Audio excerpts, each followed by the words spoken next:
Okay. Cool. Perfection. That's perfect. Oh, the legs. You want to see one more? Been there, done that. I'm sure.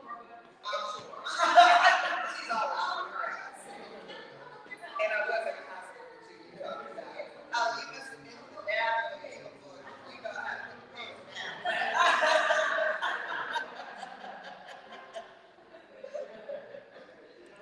yes, things are all right.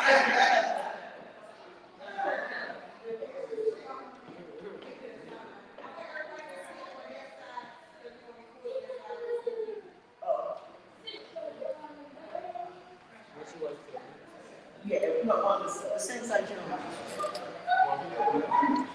Huh? I love you.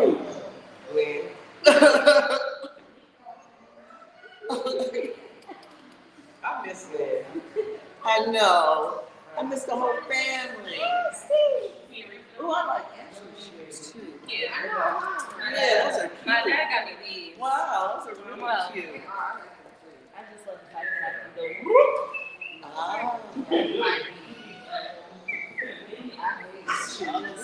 Cool. Are you gonna sit here? Wait, what? I heard it. That was with the car. Don't touch me.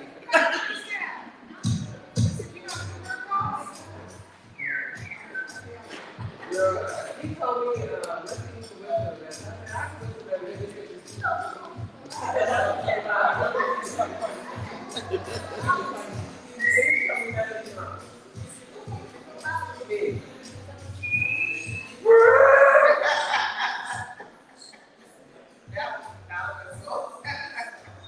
It was a growl.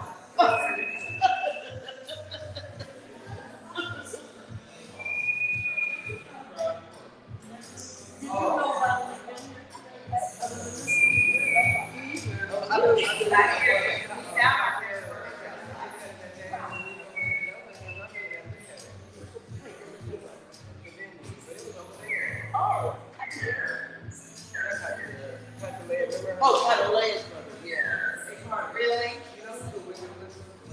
Wow. You took it up and down. Like you little.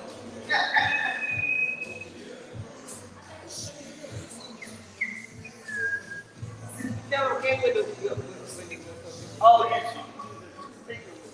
Yeah. I've never do that.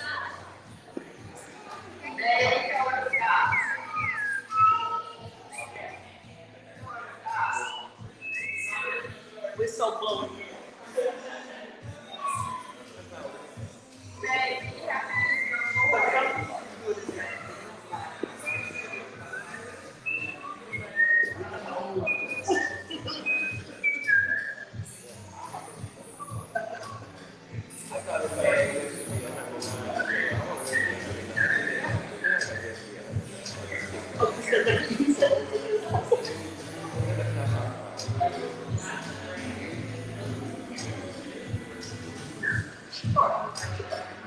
I have director's chairs too, but don't you don't know. You another option.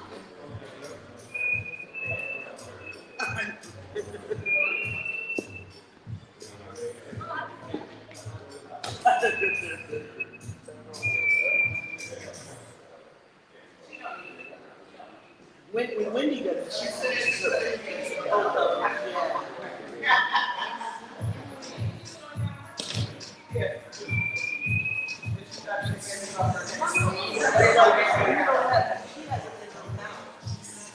And then they touch, I think, on the middle. This one, and move that black chair for aesthetic reasons. Now look, I washed my hair today. Look at that thing.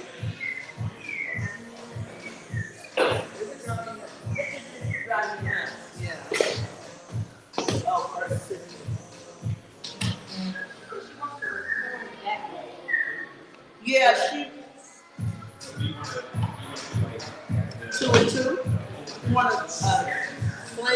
Yeah, I don't know which one. She said she wants to. And then aren't you going to do a projection right here? We can have it. Yeah. Blank the podium. But do we decide back here?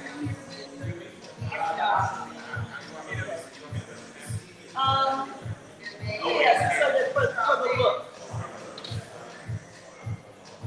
All right. Here, you get the door.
Ashley? Yeah. So you want it facing this way on this side? Yeah.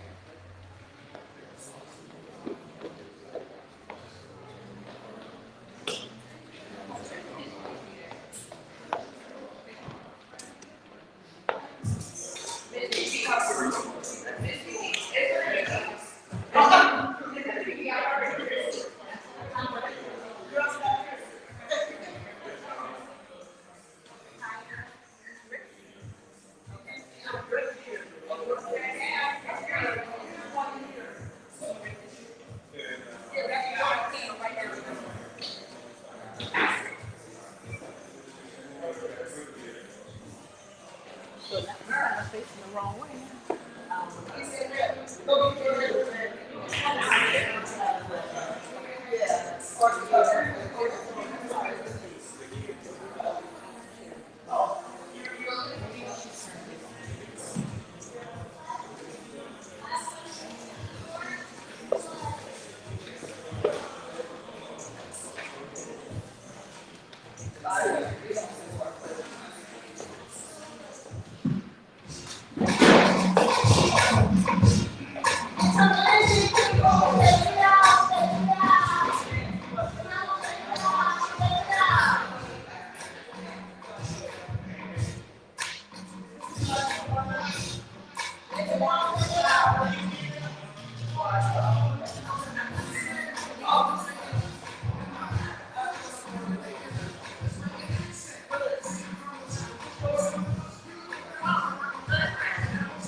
I see you, Ida.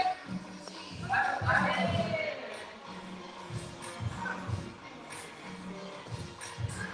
right, everybody, check it out. All right, everybody, welcome, welcome, welcome. Welcome, everybody. Woo!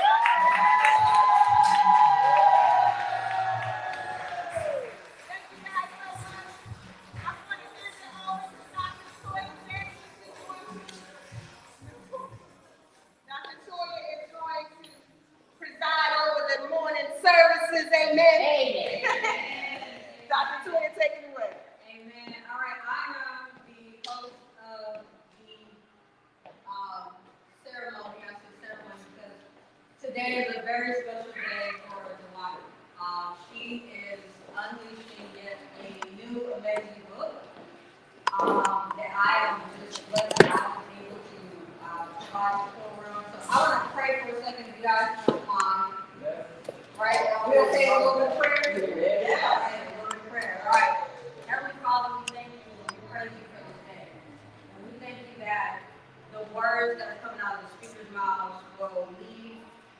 people here with something to either share or something that changes their lives, Father.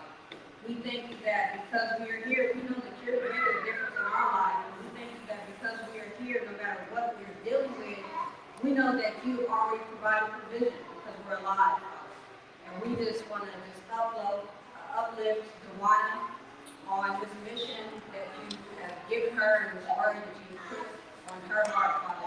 And we ask all these things that they be a blessing in his name. We pray, amen. Amen.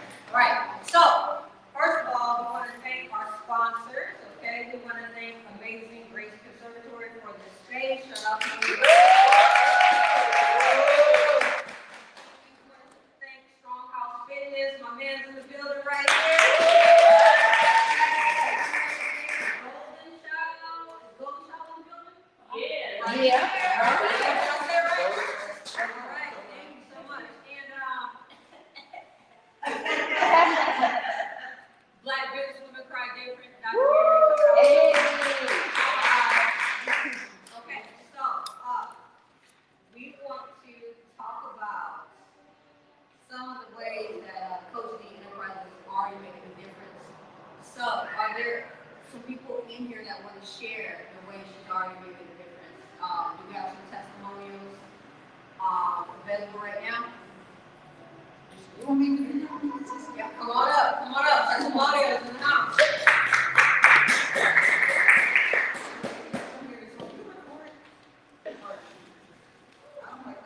But I just want to say, I was a little itty baby and I started working for Dewana, and she immediately started a part of listening. She screwed me up, she told me corporate, she told me black girl, she told me how to be a black girl in corporate, she told me I'm not to be a black girl in corporate. And then along the way, she gave me a lot of like little nuggets and life lessons. She helped me through some really challenging times. She helped me bury my mom. It's just like she came at a time that was like, it was going to be intricate or a transitional space for me. I probably didn't know that then. But she would end up being the person who would plant seeds that would ultimately give me direction all the way through my adult life. Like it's been like 20 years. Yeah. So I couldn't wait to be here, mostly because I'm just so grateful for the things that happen in your life that you don't know are changing the direction of your life. The people who come into your life who don't know, who accept the assignment that ultimately is meant for you, not only to challenge your growth, but to ultimately propel you into a place where you're be. So I'm grateful to be here to see you do this. I'm grateful to have been one of your first projects. And she just shared so much with me that the stories are like never ending, from just how to be black girl, how to be free, how to own your identity, and how to just not give a single, so just shout out to you for always blessing me every time you have Thank you.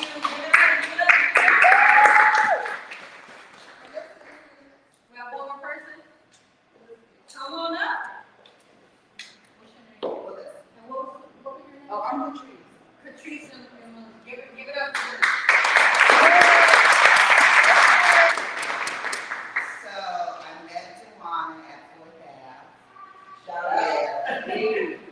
Jiu-Jitsu proprietor. And you meet all kinds of interesting people. People come through. Some people stick, some people don't. I remember my first impression was, ooh, she's a lot. She was a lot of hair, she was a lot of boobs, she was a lot of ass, she was a lot of twerking. She was a lot. But what I found out when I got to know her is that she's a lot, she's also a lot of intelligence. And I say that in terms of people are born smart. You know, you're smart because it's genetic. But intelligence is when you start digging and doing research. So if Dewana doesn't know a word, a smart person will take the word and they'll start putting it apart. They'll look at the root word, they'll look at the suffix, they'll look at the prefix. Dewana's going to take the word, she's going to look it up, she's going to find the root word, she's going to find the origin, she's going to go and dig up that Latin word and find out where it comes from, and take every little syllable and phoneme, and she's going to find out exactly what that word meant and that you didn't use it right. But she's not going to call you out on it, but she's going to know. Maybe she will. She will.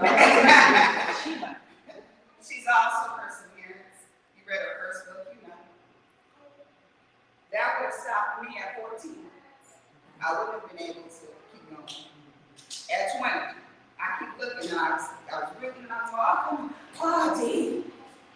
But that's perseverance, that's resilience, that's everything that we want people to be in this world. She is. But what she's more than that, she's love. She is the personification of love. And I've seen her with my mother. And hell, I got another one here. She, Mama, it's not easy, it never been easy. And they never wanted anything too dark. And so when Dewan came to the house, I was like, showing him like a toast brown. So I don't know how this is gonna work. But she loves Dewan. When I was telling you love, my mother has Alzheimer's and she's not supposed to remember stuff. She does. She remembers Dewan comes in and she's like, ah! That's my girl, that's my girl. She remembers things Dewan teaches her. She didn't know how to twerk before Dewan came to the house. She can do it now. So it's that a lot that I recognized when I first saw her is something that I'm so happy to have. And just like the last person said, I'm sorry, what was your name? Just like Patricia said, she came into my life like Mary Poppins. Her little umbrella came down through the chimney and she took it and she was like looking them over our eyes. And I was really like, oh, come on, let's move that. And because of that, I have learned to dig deep within myself. I have seen things that within me, she put that mirror up to me. And I had a job where I didn't like this woman who I was working with. Oh, she's good. Oh, she's evil. Oh, she's vengeful. Oh. But I was talking about myself. Because when I realized that everything in her I didn't like, I was doing it right back. Oh, you got that? Say it. Now what? Okay, well, whatever. It was me. And until I read that book and talked to Dewan and took those classes with her, I realized that what I did like was what was being reflected within me. And so I stopped. And my life became so much easier when I stopped being petty, answering those emails. It was just, she's a beautiful person. Let me get to where I am in the book. My book, I can't find it. It's at home or it's at work. But it's written all over, all inside out. I answer all the questions. And when I started reading it, I was like, why is she being so technical? And what was funny is that my favorite chapter is the chapter that's in it. It's chapter 8. And it starts off, glasses. As we approach the midpoint of the book, I'd like to inject a moment of introspection. It's impossible to know that I've given myself and gained an understanding that my actions were deeply rooted in trauma. However, from my current vantage point, I find it necessary to extend grace to myself more for the sheer fatherhood. Reading my own story now feels exhausting, almost like watching a movie where I'm shouting, "Run, girl, get out of there!" as if I am not the author.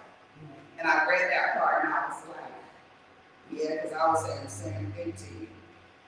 But this chapter pointed out a whole bunch of things like what accountability is, what it means to be accountable,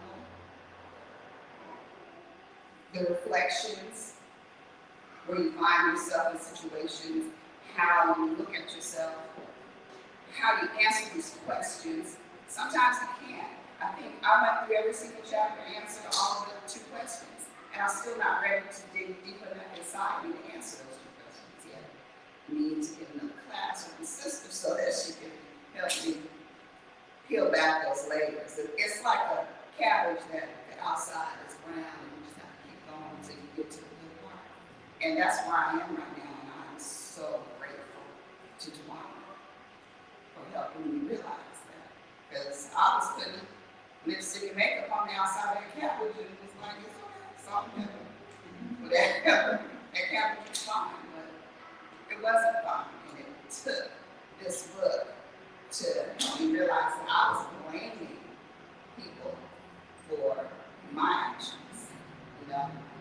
everybody always says when you point at somebody without or three fingers pointing back at you, it's the truth because I point out everybody else's problem and how this person was wrong in this situation and it wasn't my fault. I'm one of those people that I'll fight with you, but I'm not gonna take the first swing because it's not gonna be my fault. You hit me first, so now you get what you get. But I have to be able to defuse that situation. And that's what she's teaching me, is that you don't always have to fight. You don't always have to get ready to knuckle up. There are other ways. And I'm 58, there are other ways. I'm not surprised. I used to be. Yes. I'm 58. So DeWanda, thank you, my love.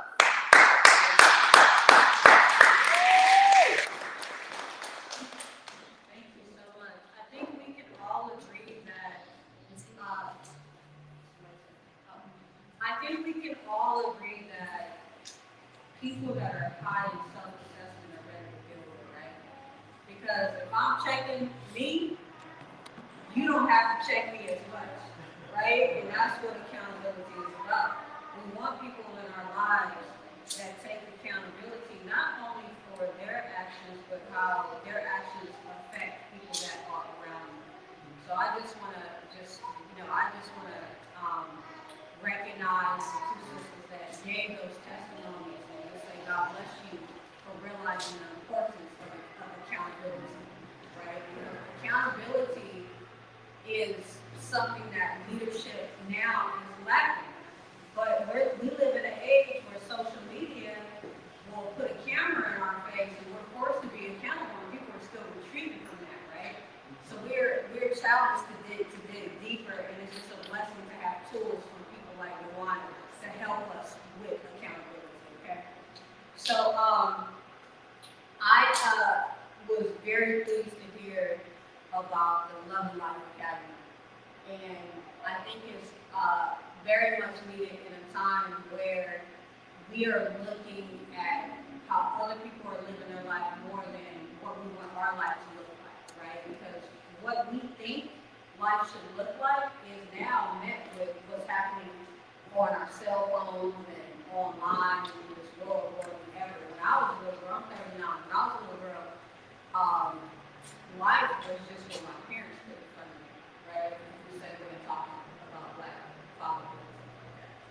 Now, we raise kids, life is what anybody wants to put in front of your kids. That's wild to me, right? And so we have to step up our accountability even more to help them interpret what they're seeing in front of them in a way that we never thought imaginable.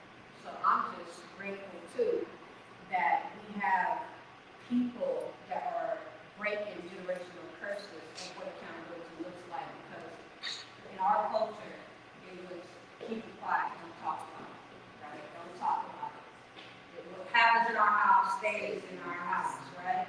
And now you raise kids and grandkids that what happens in your house is online in 2 seconds after it happens in your house, right? So we need these tools. So I just want to also challenge everybody. And when you think of accountability, I want you to think about what am I doing to be accountable for the life that I want to live, right? Because your life doesn't matter what your parents did. We all wrong, right? After certain age, we all wrong. We have to be accountable for what that looks like, okay? So the agenda for today, now that we have talked about the testimonials, and we're going to keep revisiting what the Love and Life Academy looks like. If it's okay, then why don't you want to start with the panel? You want to get the panel going? Is that okay? All right, so I want to get all the brothers that are in the house from the panel to take their seats, and let's talk about the accountability of Black fatherhood. Let's.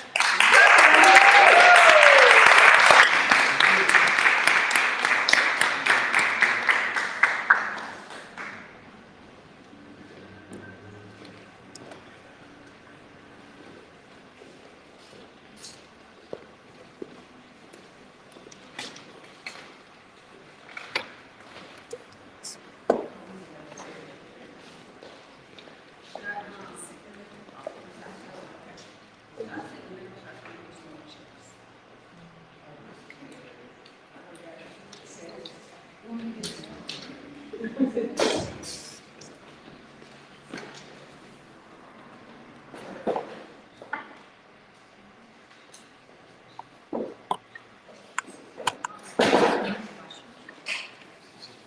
should try to back it up so you can see everybody. So, I want to get an introductions from the brothers themselves. You know, like, when I'm introducing, black men without their proper introduction, I can recommend it for the African Americans. So I just want to start right here. We'll start right here, go down the line, introduce yourselves, and then we're gonna jump right into it. Is that okay? All right, go ahead. Hey, everyone, my name is Jerry Housley. I'm from the Bronx, New York area. I own Sean House Fitness, which is a gym about 2 miles from here. And I have 2 children and a beautiful wife. He been a little too humble. A little too humble. I'm hyping him up. You go in this gym, that is the most social capital I've ever seen in any gym I've ever been into. I won't brag, but I know who be in this gym. I'm just saying, go to this gym because if you need some social capital, go to this gym. I can all right. Clap it up, clap it up. Guys, I'm somewhat familiar with this guy. Just a little bit. This happens to be the man I had babies with. So forgive me if I keep it a little bit. I'm Sidney Jackson, born and raised in the Senior California. Everywhere around the world, families in the entertainment business. That last name does matter. So I'm going to be more. My father's Michael Wilster, he was the same. I have 4 beautiful kids, 3 daughters and 1 son, which has honestly changed my views as how to raise people into this world that should lead a man to women, not women into this world. So having to change the name and how we are looked at as a family has changed my whole image on this world, saying that we're not just dancing, we have to learn the business. We have to, I'm going to say, let the truth out. And this brought me here to something one, her growth has allowed me to sit up here. And I'm proud to sit up here with you guys. Proud to sit here with everybody who's proud of what I said. Still not. Jackson family. Do my best as I'm learning to be a father. Awesome. Clap it up, clap it up.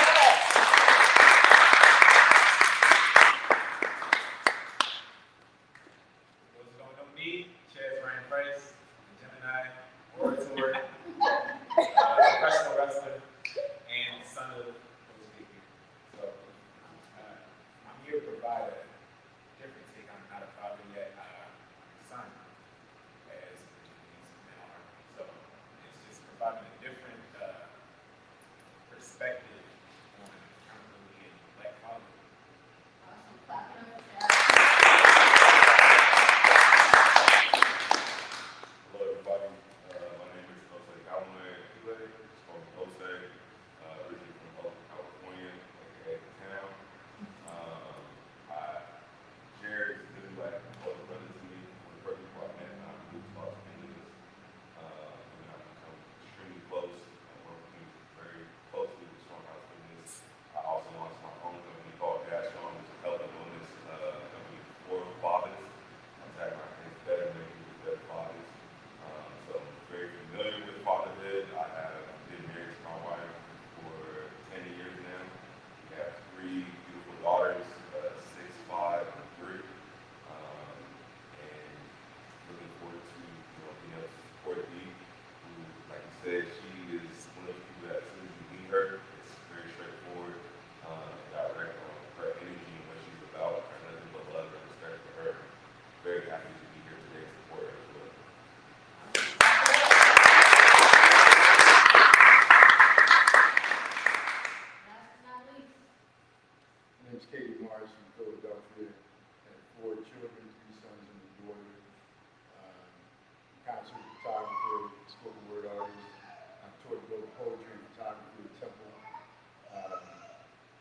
rather well versed. My father and I had an estranged relationship. I knew him, but he was never present.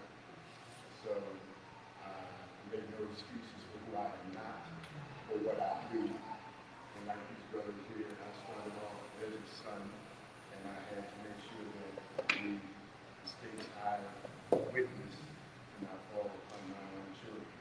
And I'm glad to be here with these brothers and thanks to the ladies being present here on this morning. Clap it up. You know, as a woman who didn't meet my biological father until I was 35 years old, this is a topic that is very, very important. Because upon meeting my father, what accountability looked like for him changed, right? Because he can't scare the boys away. When he met me, I was already married, right? So accountability changes, and that's why I'm so glad that we have not only the father, but we have Chad's perspective here today. With that being said, we will have a mixture of questions, Chad, for the fathers and for you. And so I'm going to, since we started with the introductions this way, I'm going to start with the first question with you, Katie, if that's okay. All right, so then we'll go down the line with the same question, all right? So, Katie, if you can briefly describe your own experience with your father, if he was fully present, or was he physically or mentally present, or financially? What does that look like? He's none of the above. I knew who he was and where to find him. I don't recall many episodes or moments where he was present, except for one memory I had. I was a gymnast. He came to one week. I played 7 sports, but that's the only event that he attended. And I was about to go on and do my thing, and I looked up and saw him and my mother standing in the corner. And kind of was like glad. Then I got nervous because I never was nervous as a performer because I knew that energy was part of, the routine or whatever. And later on in life, when I started touring as a spoken word artist, I gave him my first book. I invited him to one of my performances, and his response was, I don't have anything to do with anything that's in the poetry. And I said, okay. The year was 1988. And when he said that, he probably didn't realize what he said. Not going to have anything to do with something that has to do with me. So I wasn't a father then. I didn't become a father until 90. And then when, fast forward again, a year before he died, I forget. But what was interesting, that was in 2004.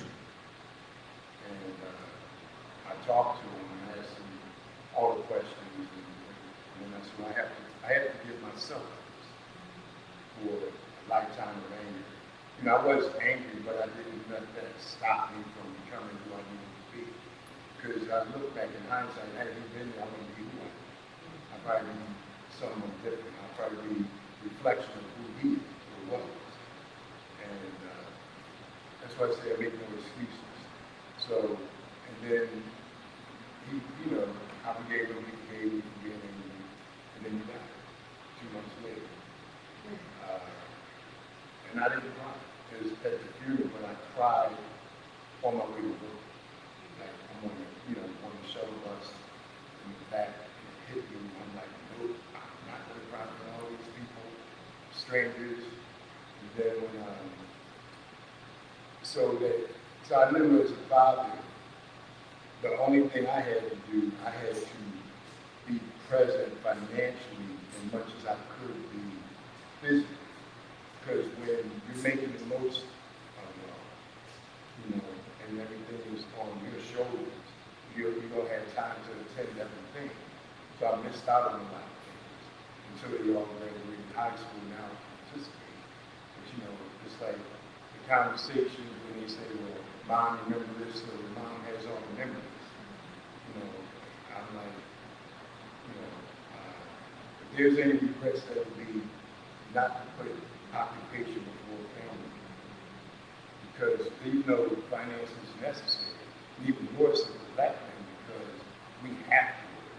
We have to work twice or 4 times as hard as much as our white counterparts because we want to get scrutinized for anything and everything we do and don't do. Even our own women, they compare other successes to ours, and I tell them, as a reminder, listen, you don't know what happens in their household, but they got to go through.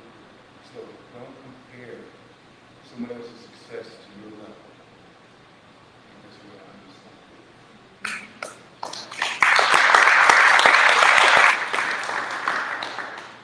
I totally agree. I think that one thing, we can't get caught up with is like everybody's success is different. But I think the definition of success for your parent should always tie into your relationship with children, right? How they look at you, they spend time with you, maybe you're sexual areas or anything like that.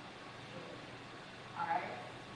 I'll let you, how was your experience with your father? Was he present? What did that look like? Was he financially, emotionally, physically present? What did that look like?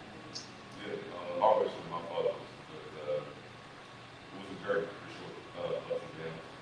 My parents, my father's from Nigeria, so coming from a different country with, a little different set of values, different set of, even just like emotional intelligence, and how that relationship is very much so about like discipline, very strict, very, when you have conversations, very loud, like, you're gonna do exactly what I say, and that's the type of situation.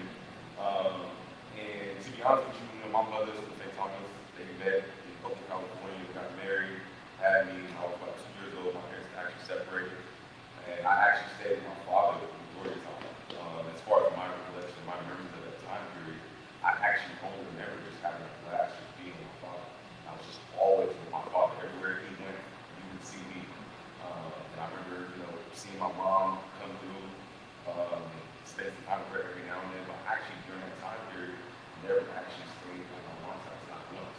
Right? And that was a great golden period for me as a young black boy in Oakland, California, growing up with my father, who, was strict, Christian, very, very big on education. My father had me reading and writing by age 3. He had me doing multiplication division by age 4. Soccer was my first sport. He got introduced to pretty much almost every single sport. Been an athlete my entire life, all the way up to college. Had been very active in the church, so certain foundational things that he put into place for me at a young age. And then when I turned 6, all of a sudden, out of nowhere, I remember there was a woman that I had seen a couple times here and there. And then there was one day where, he was gone for like 2 weeks, I think like a week, 2 weeks, and I was at my mom's house. Then when I came back, mind you, we lived on a compound where there's 2 homes on one compound. And his older brother actually lived in another house. And my cousin did as well. So it was like my siblings were all built together. And we were all at my house that day. And then my dad's like, when we bring you to the room, Lenny was there, and he was like, yo, so let you know that, we got married. And I'm sitting here at 6 years old, like, and it was funny because at 6, and I give so much leeway now to my kids, like my oldest daughter is 6 years old, and I have so much empathy for her because I understand what it's like to be 6 years old and still feel, even though you're looking at a child, certain kids just have a certain level of maturity in the thought process, how they express themselves and what they feel, that I feel needs to be respected. And for me, I'm sitting there like, man, like, it's been me and you, dog, this entire time. You've been rocking solid. Like, I don't know who this shit is. I don't know what's going on. And again, like I said, my dad's Nigerian. It's really not a conversation you can have with somebody like this. Like, it wasn't really a conversation. It was just like, I'm just letting you know what it is moving forward. And so I'm just sitting there. I remember, man, just having a whole bunch of like anger just rise up in me in that moment. Mainly because I feel like I couldn't even say anything to him. But just like I feel like this was just me, like the relationship that him and I had, like, again, like I said, for me, I mean, obviously I know now as a man, like we have needs and whatnot, and et cetera, but like as a child, as a father, I was like, we were perfect. Like it wasn't needed, nothing else was needed around us. Everything was cool. I remember even the story that like I tell me and my dad we laugh about nowadays. My dad had left. One of my cousins, we used to fight all the time, and we got, it was funny because he was like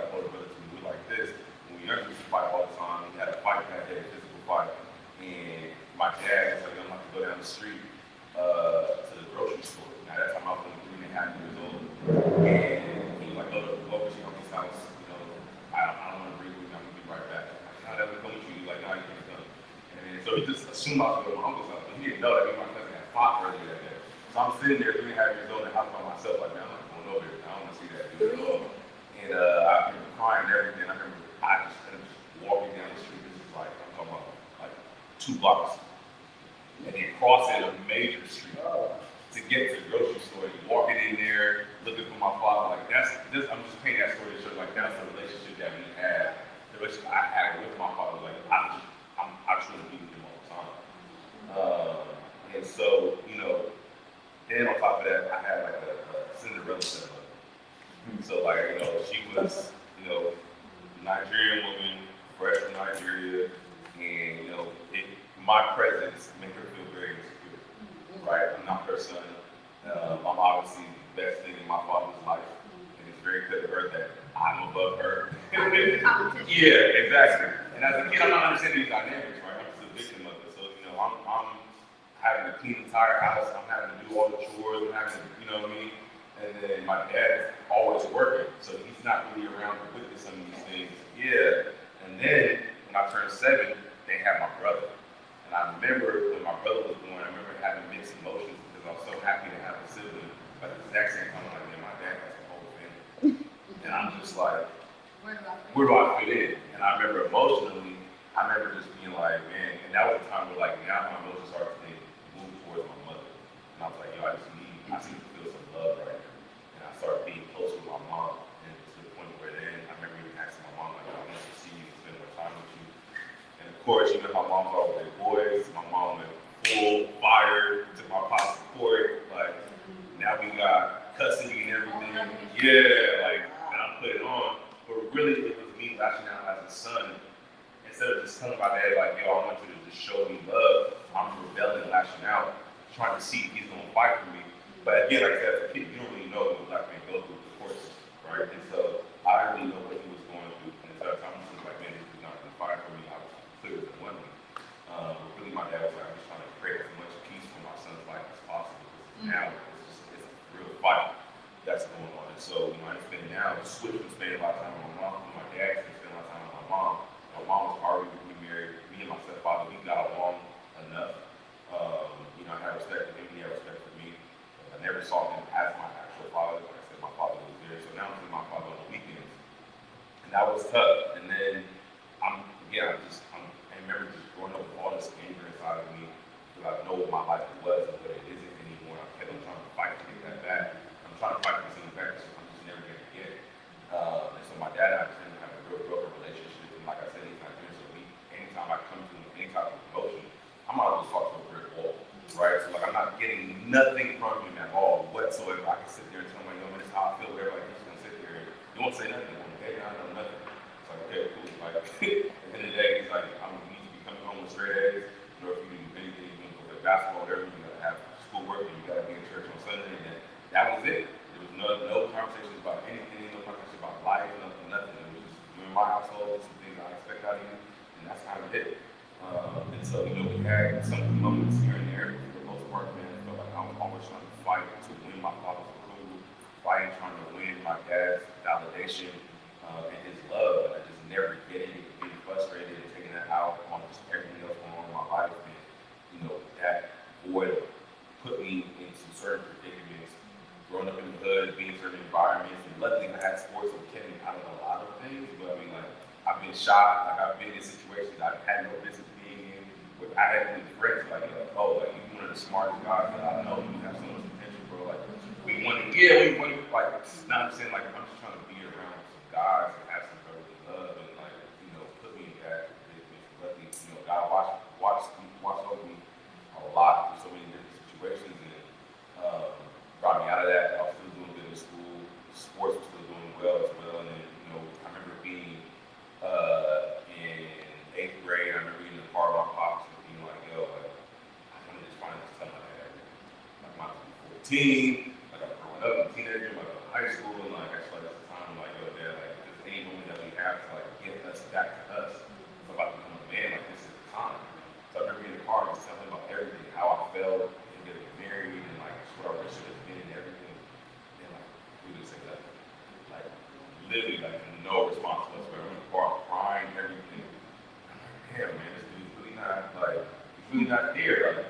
response. Yeah, like he's not Not a really response. nothing. No, like no response. Not even like response. I didn't want. It was really like it was just quiet.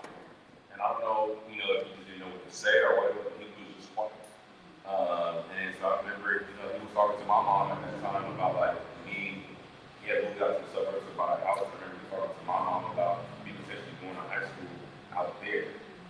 So I guess our process did land to him, but he just didn't say that to me. And so, you know, my mom talked to me about it. I was like, yeah, I would be cool, you know, moving in with him again and going to high school out there and me really working, trying to work it out.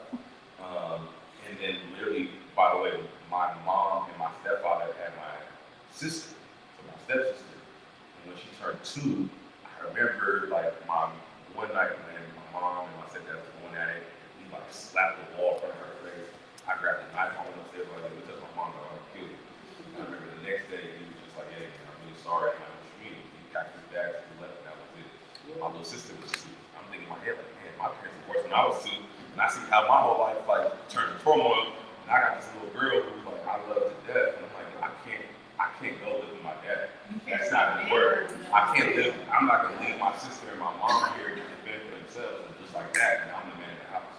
So it's like I'm taking care of a black woman who's broken, going through a whole bunch, trying to figure out how she's gonna provide for us, for herself, and you know, handle this house by herself, raise this kid, like not everything was my fault. I think it was just more so like I felt the responsibility to step in. Right, so like my sister was like my first daughter. I pretty much raised her. She would tell me today she was here like, yeah, he changed my diapers, he fed me, he was picking me up from daycare, like whole 9. So like since I was driving, like I was taking care of just pretty much everything. So you know, going into high school, and then I remember I went going to a high school where I got a scholarship academically, a whole bunch of rich white kids and whatnot. And I hated that school from like a social level. Great academically, but it was like there's so much going on in my life right now that it's falling apart. And again, like my dad wasn't really around. He was pissed off at me for not moving in again when I actually took it out of my face and not showing up. So that created even more turmoil between us. And to be honest with you, you know, I'm a Gemini. So I'm like, it's easy for me to love somebody, but it's also easy for me to cut somebody off. I'll just disconnect. It won't take no energy for me to do that. And I did that with my dad in high school. We just didn't talk. It was like that for a while. He would every now and then kind of try to step in, whatever. But now I'm giving him the same energy. Sorry, yeah. My bad. So long story short is when I became a father myself, that was when I actually understood him a lot, and I understood what he had went through and what was going on. I recognized like his struggle, and I recognized that at the end of the day, what he did wasn't stuff that I agree with. If I did understand that being a father myself, he had given his 100% of what it was that he needed. At the end of the day, he was a better father to me than his father was to him. Does that make sense? So it's like that was his 100%. Exactly. So now him and I are 100% cool.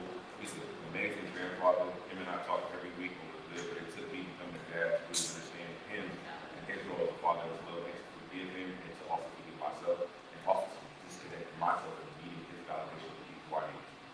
So that was the biggest thing. What about you? Was your father been present, and what is that like for you? Personally, for me, growing up, my father was incarcerated when I was during my adolescence, so I'd say around about 2nd grade. From that point, my father was present ever since the birth. I mean, I always had a video game. I always was able to go with him and play basketball at the park. I could count on him to go swimming at the YMCA, things like that. He was there in every sense for me. I think my biggest hurdle with him was just availability and consistency. Those things weren't there. So growing up, I had to deal with disappearing at me. That wasn't a magician, but it was things where you start to put your eggs in that one basket and you're really hoping, because my father growing up was one of my favorite people. Most of them. So you can count on him to make any party better if you don't have the people that you would like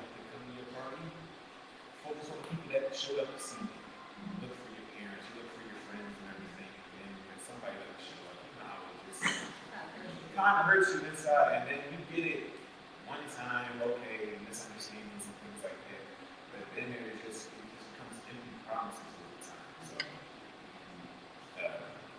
it's not even so much of a courtesy to say, I'm not going to be able to make it. You just show up to the date and they never arrive. So it began rare on me as a child. It definitely upset me. I used to cry to them on multiple occasions about being there. And it's always an I'm sorry, but being young, I wasn't able to realize that I was full of keep that advice, keep that opinions and things like that.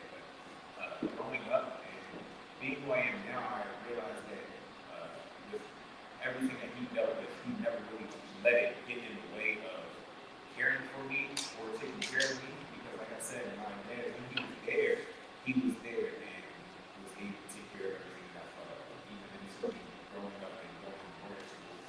My mother married again, but my father was always there in the background. When he was there, the problem was just the inconsistency, and that leaves so much more to desire for a child because you're not there when they want you to be, but you're there essentially like, I can think about you, but essentially you're really not there when I need you most. You're not there when I want to rely on you, so you can rely on yourself. So that was a big thing for me. It was a big spot for me as a child. It started my dad to so I had to deal with a lot growing up was knowing that I didn't get the cookie cutter father-son relationship, growing up learning how to ride a bike and these things I remember a bit later. So, like I said, it leads a lot more to the desire for a child when the father is not there during those early moments.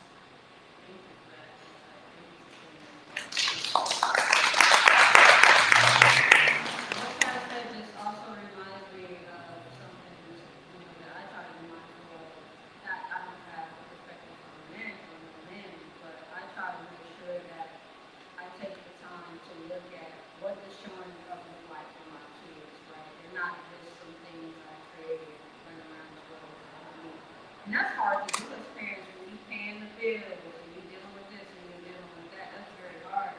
So I'm just grateful that all of you so far have talked about, that portion of it, what it was like to show up for your kids. Seeing what was it like growing up with Jack and your dad, how did he show up for you? Was he available? I know that there's you, they were divorced from mom and dad and mom passed away. How like that? A very short story, I think, is listening to the general story, there's also the other side of the perspective. And I don't disagree with anything because, to be honest, we're all living in the same town. Sacrifices, losses, changes, no matter what, you might be eating a different meal, but the sacrifices you have to make to get what you're always saying is still a sacrifice. And everybody thought that growing up in this family was a beautiful thing. When actually you have to remember that my parents, my grandparents, my great-grandparents, my great-grandfather was the same. My grandfather was born into Gary, Indiana, where they didn't want you to be. You had to be harsh. You didn't. That was a whole other kind of family. He gave them the best, and my father was rude. Everyone thought the big ring bands were fashion. No, it's called, this is my face when I'm angry. This is my face when I'm mad. This is my face when I'm sad. This is my face when I can't say what I want to say because you are now a by Motown, they were rumored to be cast. So the hardest part was my father there. Yeah, he was also there for the whole world. To have somebody walking around the street and say, yeah, I know your dad. Your dad is this. You know my father better than you. I know my dad. My father was a person of the home. So it became more of a gesture, shall I say, to where it doesn't matter if someone comes and spits in your face, you hold your course. Because you were judged before you walked out. We weren't allowed to say a lot of things, so crazy enough, I became an outspoken person in my family. What they couldn't say, I would say for them. Most people saw it. Where everybody said, you say, shh, I would put that woman in her place, she would too. And here's the thing, people forgot that our heritage was broken. A lot of black people, all the way back from slavery, us as black men, have never survived that part since they put us on boats to separate us from the women who our babies looked. Then they took us and divided us more and said we don't have to be here. And How do you think that? the fatherhood part was, my father was so stuck in the business that he was there for me financially. But it was also a part where finances don't cover that, because to say that I have money and to say I'm going to take you on a trip, I'm going to show you the world, but he didn't have the knowledge of it. Because as he was saying, my grandfather was going to give me so much, he gave everything to my father. My father had to learn by himself as a man how to raise another human being in this world and give me everything he could. But see, that still wasn't enough. I had to choose it as a wife with us as men and people managing expectations. It took a long time, a lot of anger, a lot of that was a lot. Why is he not showing up? Why is he not showing up? Why is he not there? Why doesn't he have an emotion? Like you said, when I came to him as emotions, it was just a harsh reality. Pull your pants up. On the drive, you have to pull your pants up and stand up. You have to stand up and you're going. We can't just walk outside. Well, I'm going to say it like this in short. People forgot how watching my father go from high to low to high again. And really it is the higher you climb, the lower you're going to fall. Now here's our option.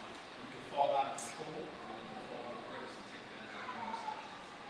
It's easier to bite your front off than it is your back. I'd rather fall forward than back to tennis. As we fall forward, when we get up, we make the ground to look back. My father couldn't teach me that. That came on our own. And I think my father expected me to teach him something, but in the same, we get stubborn. We get stubborn as we learn what's going on in life. So he was there as much as he could be. And then I'm going to keep it short because I know our time is short, but I had to accept that maybe this is the best that my father has. And not hold him on his shortcomings. I had to forgive him. Yes, I had to say, this is my dad. I can't expect anything. If anything more comes, it's a surprise. Why? Because also, he's just a human.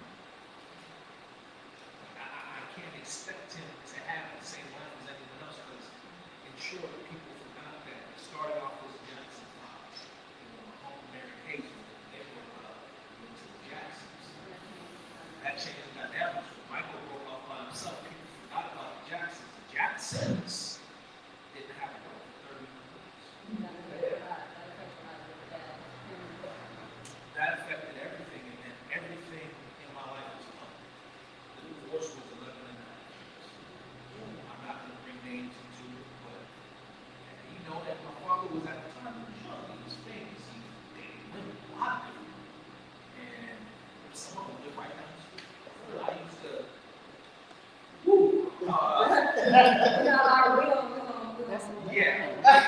in short, my father was there. It was a very mixed bag. The thing was, it was also a very room and a very, like you said, talking to a brick wall. That was a whole other kind of family. This is what I want to change as being a black father. And I'm still learning. I'm learning to the day-to-day culture how to be better.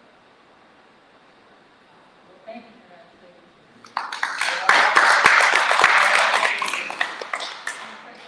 Yes. First of all, no brother, not deep, man.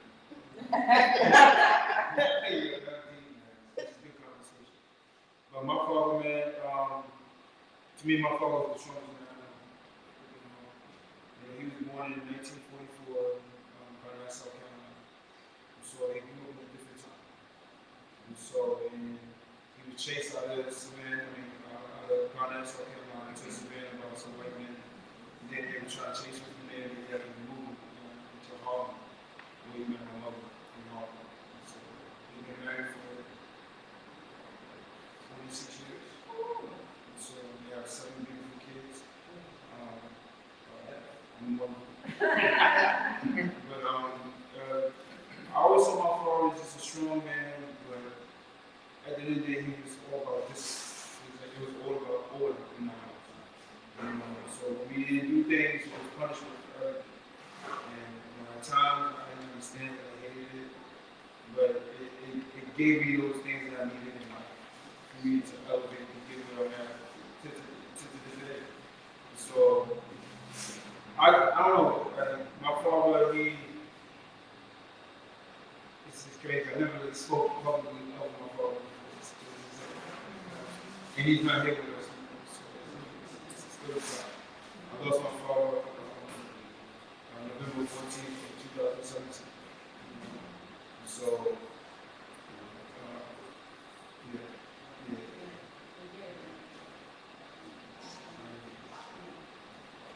But yeah, man, I'm named after him, Jerry Hill. He's got a different middle name, Jerry James Housen. So we couldn't be juniors. But my father, man, he, for a man that had to drop out of school in 3rd grade, he had to drop out of school in 3rd grade, take care of his family on the phone. Couldn't read, couldn't write, but he was always focused on trying to better himself. He became an iron worker. He worked in a union, the first union. He was the first black man that was accepted into the union. That's actually still paying him today, which is great. He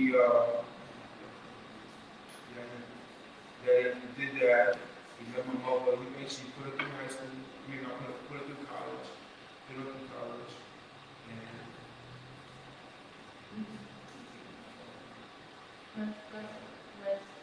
Let's talk about some natural benefits. yeah. Can you share the most memorable happy moment with your dad, experience that you had with your father? My favorite experience, my best experience, a memorable moment with my father was when I played my first football game. He always wanted me to play football. So he came to my football game, and it's just the way he was looking, so proud. He was just stay focused with something, he do whatever he wanted to do. And that's all the words, that's all he ran into my head. So that's one of my favorite moments that I have. Me running up the field, running to him, and him telling me he was proud of me. So that's my favorite moment. I will take what about you, favorite movie moment? I guess it was part of watching, like you said, watching my father rebuild himself. And I would have to say, most people don't know is that me and my father don't share the same name. So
one thing he said when I first started working on the railroad in '87, and got involved in the community, being a protector, being an older sibling of my siblings, and being accustomed to protecting others.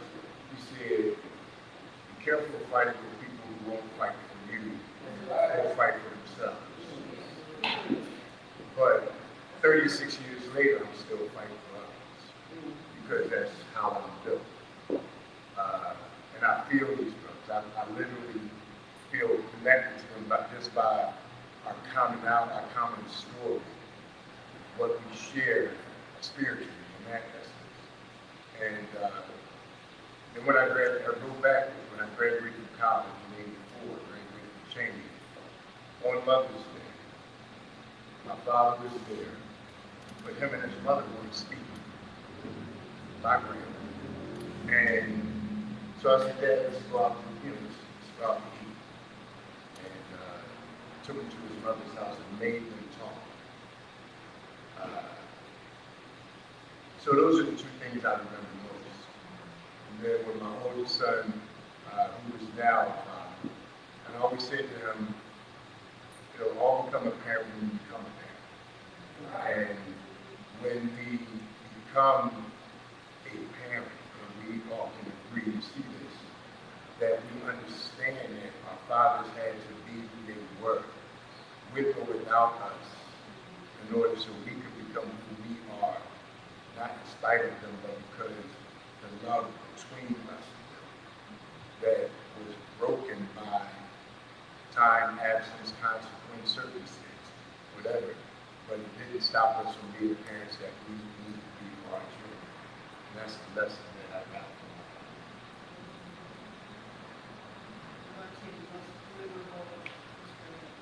The almost was actually recent, actually this year.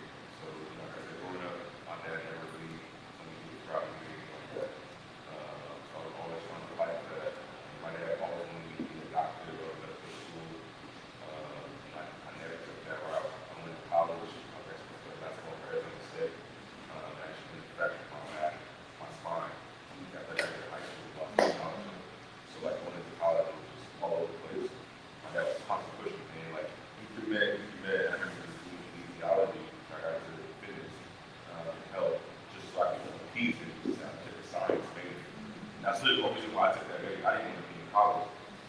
And so like, I mean, it's how I felt getting older, even after I got married. Like, he didn't want me to get married when I got married, and my uncle actually forced him to come to my wedding. That was a crazy thing. And then I remember it was early this year, it was March, I'm on the phone with my dad, and now I got 3 kids, the wife and everything. My dad was like, yeah, just sell off from FaceTime, and she's going to FaceTime me, just finish talking to my daughters. And he was like, pass the phone back to the dad, and I'm talking to my dad, and he's like, man, that's what you know. He's like, I'm really proud of you. And like, it was such a surreal moment. Like, I heard it, but it was like my whole life just like went to pause for a second. Like my heart stopped, and and I could just like him. I didn't really like give him an emotional response to that. I was just like shaking my head. I was like, when I got off the phone, my wife heard, and my wife was smiling at me because she knew. I kind of just went into my room and I'm crying, and like I felt all my emotions at that time. But that was hands down like a moment of like that. Something I had been pushing so hard to accomplish for so long to get that from him. And it was after I had already let go, he was eating that, just living my life for myself. Made it even bigger. I see that now that he's proud of me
I have a lot of retrospective, thought process, constantly reflecting things that happened in my life, why it happened, how I could make it change, where it came from, what's the source.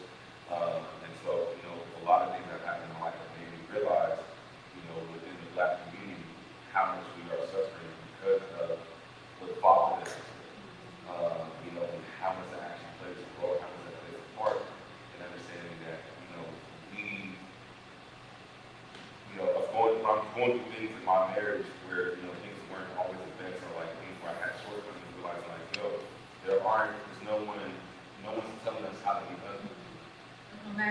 There's no one telling us how to be, like, no, out of all the Black men I know, none of them, even when they had their fathers in their life 24/7, every single day, they didn't have to sit down like, yo, man, when you get married, like, this is how you go about it, this is how you treat her, this is how you're going to go through these other.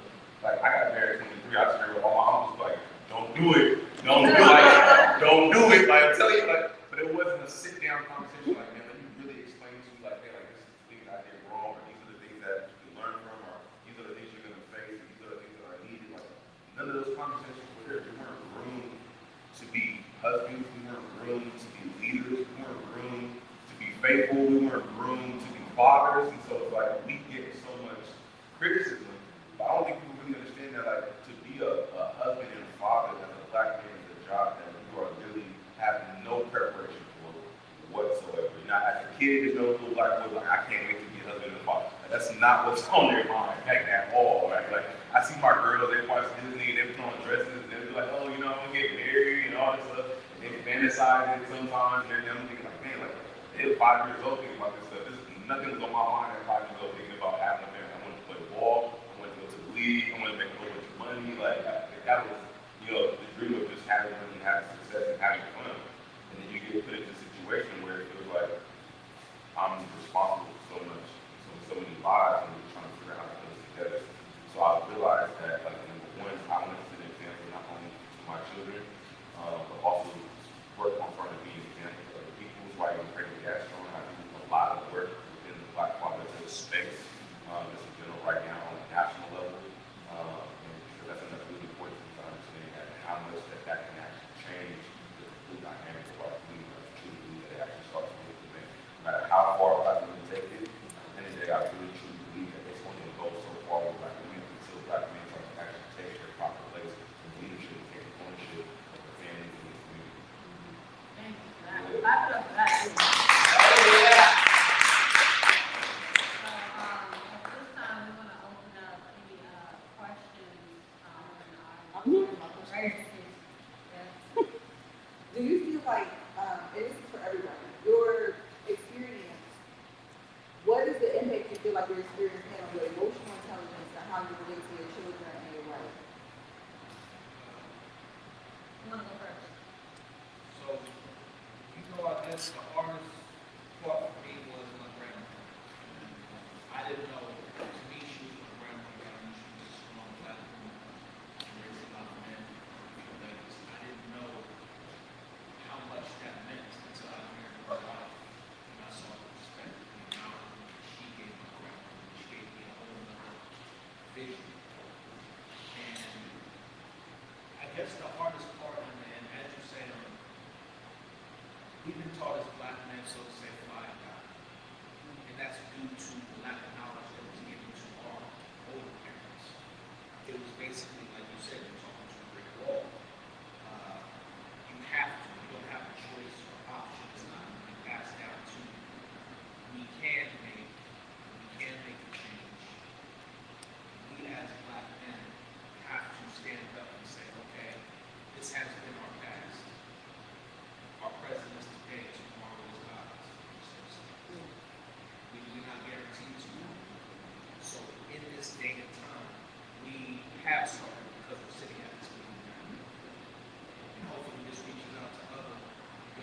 This is like, as a girl, what did I say?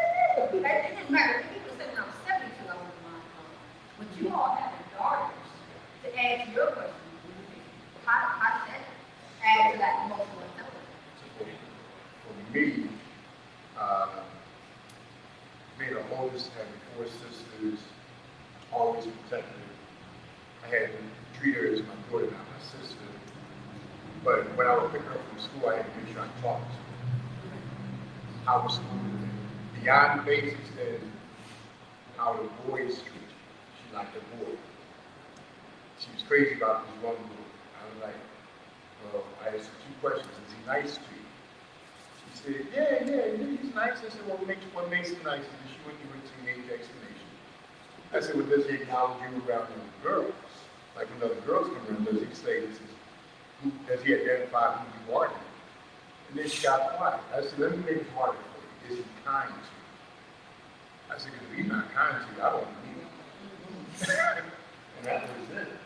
Because she had to know the difference between boys being nice and treating you nice and being kind to you. Because nice people can do evil things. And kind people see through the darkness and pull you out of it. Pull you out of the fire. Do you guys think having a strong father, the consensus I'm seeing with everybody is having strong fathers with no emotion, also inconsistency with no emotion as well. Do you all feel like that helped you formulate more trusted communication? Yeah. I think that a lot. Yeah, I think a lot with, you know, like I see how I raise my daughters. A lot of how I raise my daughters comes from me learning so much of the things that didn't go right. And on top of that, then also building from the things that were actually important, right in the foundation, right? So like, you know, I do not, I don't want to topic that is very popular today, it's like what's interference, right? And like, you know, I mean, you go very far, right? Like, my dad was one of the guys, maybe like, my first one, I did get my brother with, but when it came, I got my brother more from my mother than my father.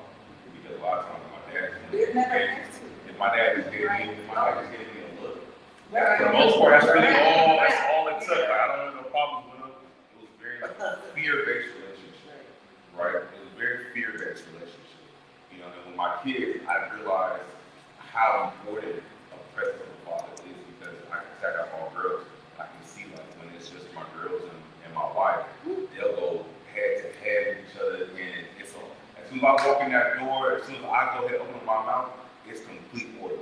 Immediately, just like that. So in my head, I'm actually like, imagine an environment where like, I don't exist. Right? Like what that actually looks like and what's going on and how my daughters will be raised. I'm not there.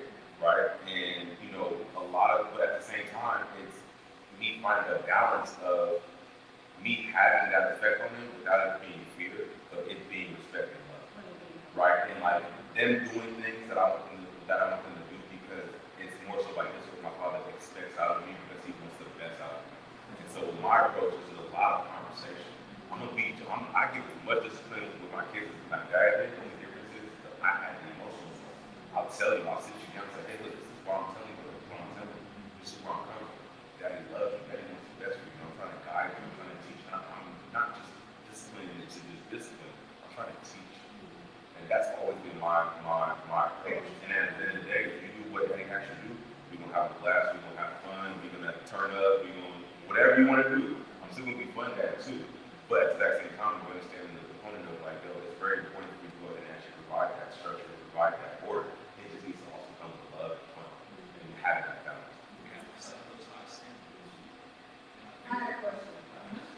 And it's kind of biased for the guy in the red shirt. How many people keep talking about my grandbabies all the time? Yeah, my birth children don't have kids, but Jerry trained me, and I babysat his son one time. Yes. It's been a complete wrap ever since. And ever since, it's been a wrap. And they are dynamic in my body. But my question to you is, you know, I see you on the inside. I see you as the business owner. I see, like, first of all, no king cakes, you were the bomb. But I wanna know, how do you find the balance between like how your dad raised you and how you let these little kids run all over you? How did you get from where did you raise them? What is behind that, and how your dad raised you guys? So my father, like I said, he was very structured. So it was his way or no way to get spanking. And it was abuse in my mind, right? He went overboard about a different scenario. And I just saw that pain in my sisters, and I felt the pain in me, and I was like, no, I don't want to do that, because when my father passed, a lot of it, to be honest with you, a lot of the great things that he'd done, most of the stuff I can remember is the witness. And with me, it's always having like the witness on my mind more than the great things. I was like, I don't want my kids to go through that. And so, yes, I'm one of those people who, did too big of a dream. Guilty. No, I'm not pointing the fingers, but guilty. Right? Y'all share that. But you know what, though? As I'm guilty, why is it not right, since we are the kings and the queens of this world, to set high standards for life? And raising sisters in this world, they're already degraded, from their hair, to how they look, to how they walk. But then in the same damn breath, you have to watch the next race try to wear your hair. And it's like you, but when you act like yourself, Too wrong. two wrongs don't make a right. And this is why I said high standards need to be set. I'm gonna say this. I'm gonna say this, and I bet all these men gonna agree with me. You'll call my daughters a bitch before you call them a homeless. Because a bitch means you can't bring any shit to the table. My Aunt Janet is called a bitch when it comes to business, and she's told $1 billion deals. Okay. But in the same generation, and in the same youth, when she goes to different countries, they still call her a nigga and say your money's no good. Wow. Because she's a black woman. People have forgotten of how we were raised. And I feel as a standard for my daughters, I want them to have a high etiquette standard. I want them to say, nah, man, and that it has nothing to do with black or white. If you are a nigga, an ignorant person that has no color, and I'm going to expect a certain standard of this to be made. You are to know etiquette, you are to know business, you are to know who you are. And that means we're going to be finding ourselves as we go along, as we climb, as we're building. The hardest part is building this foundation. And I want to make sure that foundation is set straight for all my daughters to, when they walk out, they can sit there and I know who I am, I know what I stand for, I know what I expect, and I know what I'm looking for. They have to know that the glass ceiling can and should be shattered, because we're supposed to go out and see what else is. We got a question right here. Yeah. Well, I think all you guys are great guys, but I don't really think that you have to have your fathers to be like perfect in order to be great men, because it's apparent that whether he was good or not so good, you guys all are great guys. You guys see what's right, and you know what's wrong, what's right, and you can handle everything. But have all you guys been to Coach East class? Excuse me? Have you guys been to Coach East class? Haven't had the opportunity to. No. I think you all would really love it. I mean, I can't get Me too, one time, so. but it's great. I know it Okay, before one she more said thing. it in place. Ziggy, your daddy, I love him, man! I love your daddy! So, what you see, and this is what I say, is that as black men, we want given options to understand that my father was raised as a prodigy. Seeing the world, I say, I see the average black man go to jail for selling weed, robbing his own people, I'm just gonna say it, low quality shit. When I see white boys go to jail, they go to jail for embezzling hundreds of millions and billions of dollars. For us who don't understand the world, that there is no double jeopardy. We ain't local population, they ain't fed that in the mobster. And after 7 years, that billions of dollars is theirs. We don't understand the gold trade. We don't understand what the whole mass that's going on in this world. And we we have to spread more knowledge. Instead of, people taught us, oh, it's the music. No, it's the music business. It shouldn't be called the business of music. Because when you're signed to it, you are now, as Prince said, a slave. This is why Puffy had to get back all of his publishing. This is why people sold their publishing. Because really, we shouldn't even go and get no damn deal to sing in jam. No, I would rather go always Coca-Cola in the heartbeat of America. Everyone say it. That's the days. Yeah, your knowledge is your knowledge. No, but that didn't come till after. When it got ripped off. No. You gotta understand the max of the present. My father's still fighting for that now. Wow. And I'm gonna end it on this. If that's the case, you see Michael McDonald do 2 shows a year. My father just got finished doing 14 shows. Michael Jackson got the highest paid artist only making $1.60 an hour. How the hell is that? That's because you don't know the business. And they're fighting for it still now. My father shouldn't be singing and dancing right now. He should be putting on big entrepreneurships and big actual enterprises. But it's not like that. Our family got divided, conquered, and divided. Thank you. And I'm 60, so I grew up with your family, as cartoons, albums, 45s, posters. But you see my shirt, the last poem. Last poem. And the first poem I heard them do is blessed are those that struggle, blessed are those that change, blessed are those that die for noble cause rather than die a slave. That was the first poem I heard them do, memorized. I came up in schools when the teachers were teaching.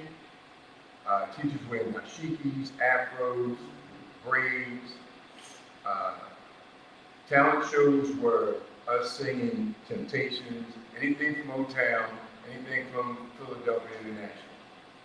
But, so fast forward now, I'm writing poetry, I'm touring as a poet, I'm not nowhere on the level, but I understand and I learned the business because I learned how to write my own contracts, set my own expectations. I had two booking agents, one in Massachusetts, one in New Orleans. And I gave them my writer, my price sheet, and when I walked into a venue, I needed a room, a green room. I did not need to see the performers before me. My biggest opening was opening for Glenn Jones at the Delhi's, where I also shoot concerts. And then touring and opening with the last poets, Gil Scott-Heron, Marvin X, Sonia Sanchez, our ancestors, Mayor Baraka, and attending writers' conferences with some of these same people. So our expectations as Black men, and I'm coattailing what he's saying, but we and collectively, we were groomed out of pain. It's the pain of our fathers. Their rejection made us feel rejected on some level. And then when we came through the fire, this is who we became. Who you see standing here before you. And even hearing these brothers, and this is the closest, other than the Wanda here, and us here. Before now, we weren't connected physically in this proximity, but through our experience, as he's saying, we are all connected, through the diaspora. It's there. So when we all leave here, we just can't leave here. We gotta walk. We gotta grow from this. You bring in some amazing points here. You need to segue. I know that you prepared a poem. Yes. I know still in blessings with this poem that you segue into the lady of the hour. First of all, I want to say that as a millennial, I'm so proud of Katie. I love the women of your generation. Something really gets home to sit with these brothers right here. Because I sit at home and I'm like, is anybody else my age thinking like this?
lioness goes out. We saw the lion king. The lioness is not.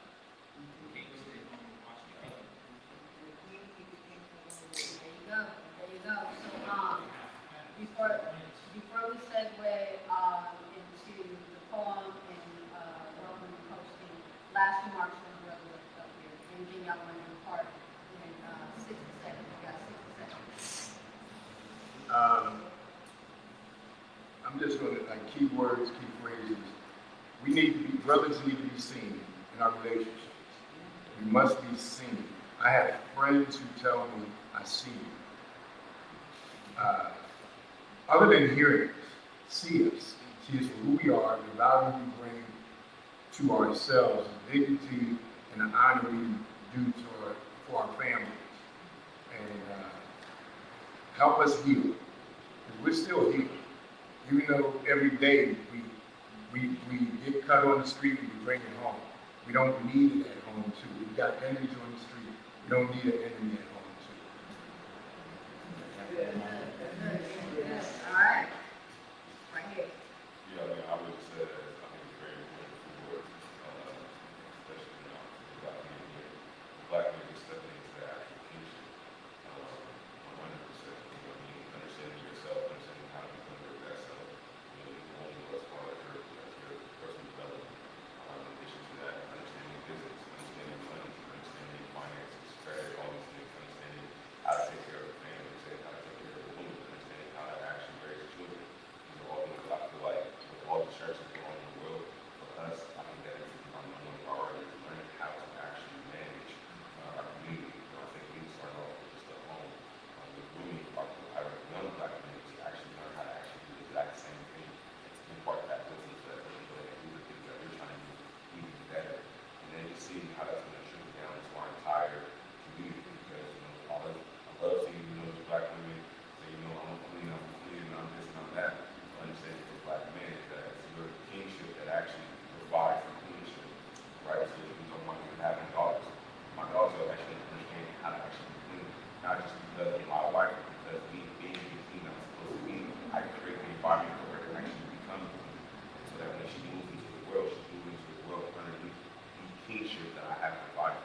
And that's going to allow her to then decide to choose what kind of kingship she's going to then allow to her life. So it's all interconnected and all sorts of us as leaders. Good. I just like to say that other young men that are possibly in my star or parallel to me who may have been left with more to desire, you know, I say reach out to your village. You know, they always say it takes a village. There are always male mentors, role models around you. So I would encourage those people to lean on them and always be coachable and teachable. Always keep an open mind in those aspects for people that want to invest in your future and, you know, level you up. Just never be too headstrong to the point where you don't want to hear from somebody, oh, you can't tell me you're not my father. That's a very headstrong thing that a lot of young men go through that I have witnessed.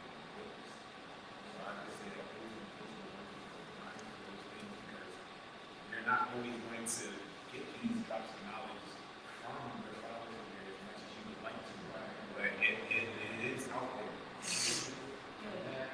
Always be coachable. I love that phrase. Thank you.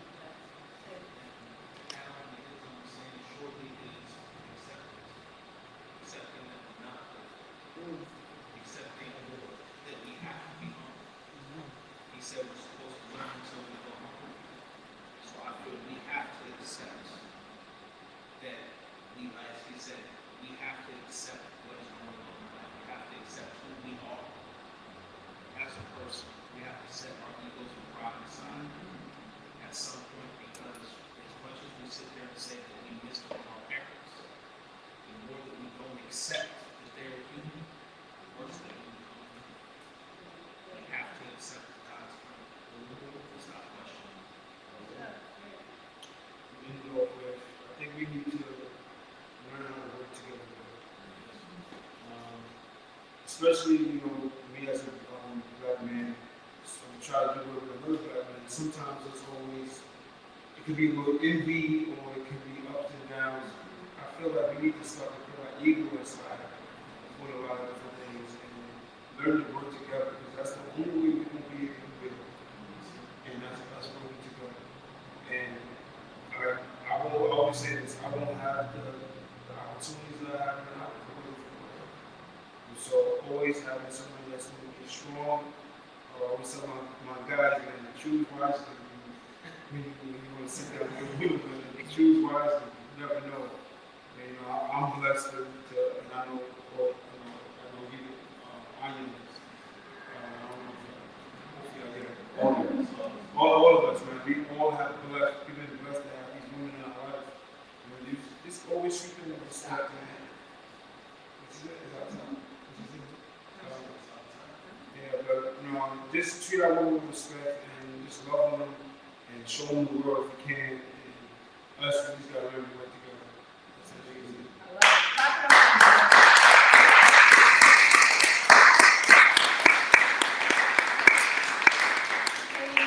Hit us with the poem and we're gonna bring up Coach Davis. All right. So the title is called The Juggler, like the circus, right? It's giving that visual reference. After being categorized as a living catastrophe, he elected to engage and indulge in the byproducts of his lust and anger. He pulled the sleeping son from a blanket and a blunt from his pocket in preparation for transport. With similarities that were to him both beneficial and a burden, the irony was that one was used to take him away, and the other his name. Between headlines and soup lines is where he fell on hard times. A hustler who couldn't push enough dimes to pay for his manhood, so he would spend what he had left of himself on hope, right where he stood daily selling escape pods and other forms of dope. And all the while his man-child suffered through his silence, for his dad had no baby mama drama to distract or act as a buffer between him and his pain. Nothing to gain from his fatherhood except it's a boy blunts, a bottle, and new problems. No formula or equations for his child or way for him to solve.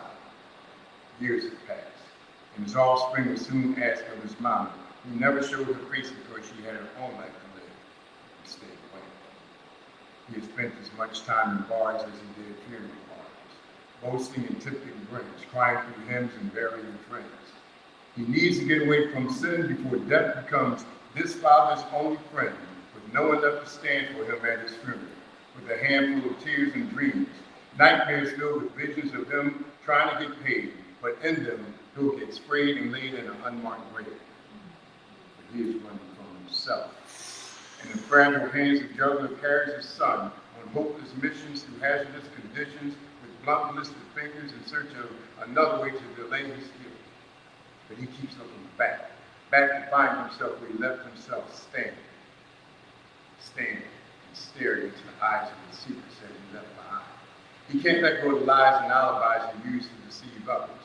And with the help of that street medication, he fooled the congregation, tricked them all into believing that he had fallen on hard times, when the truth is his life of pushing dimes and escape lives faced heavy competition. The birth of his son versus filling his own description. Instinctively, he will adapt and adjust to his conditions and will call it survival, as the love for his son is rationed, divided between blunts, bottles, cheese twists, red hugs, and thug passion.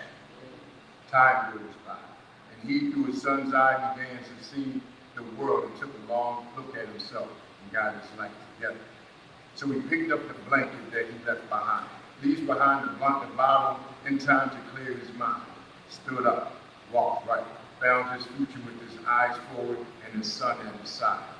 He, once a smuggler that could have died, the juggler with rejuvenated pride, prayed and stayed on track, promised his smiling son that he'll never go back to a life of crime that they together will make it this time.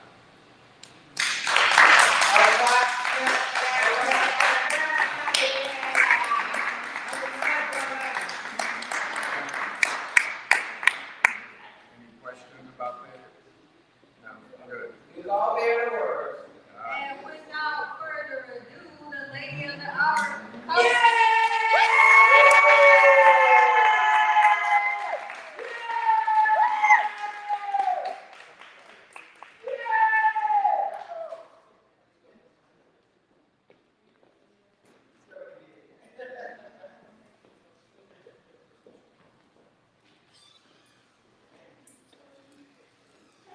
almost died.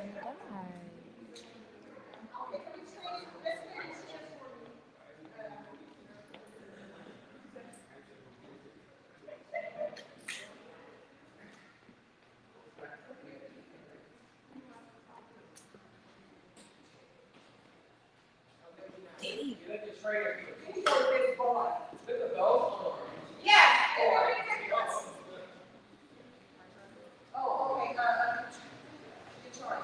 That real room. Is it recorded? Because the live is very loud. You all right? That's a question I was going to ask you.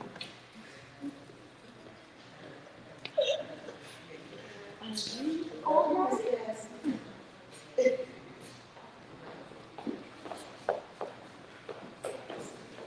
Oh, already asked his wife. She said, yeah.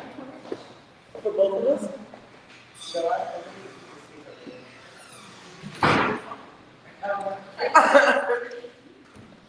little 3-minute pyramid on me. Jackson. Hey!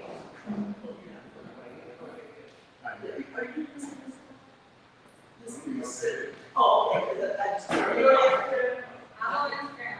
Follow you. Toya L. Jackson. Toya L. Jackson. If you type in Dr. Toya Jackson. I've been following both of you guys since the You follow me? I'm sorry. Yeah. But, I see you in the office.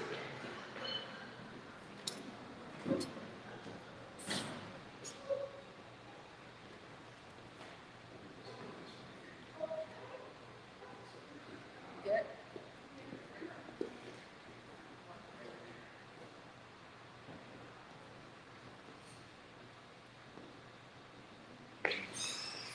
Okay. Everybody getting off on me? Everybody has a body, so I said, oh, good. It can be all of a sudden, I was like, oh, please talk to the people. You want me to? Don't you just have to do like okay. Did y'all see my photo and see what I said about my babies? I had to send out love to my G babies, Jerry, Julia, and Zahara, the absolute loves of my life. And part of the reason for me being so vigilant about changing the world that they have to grow up in. That's my babies. So they say something, and I know everybody is coming. There's no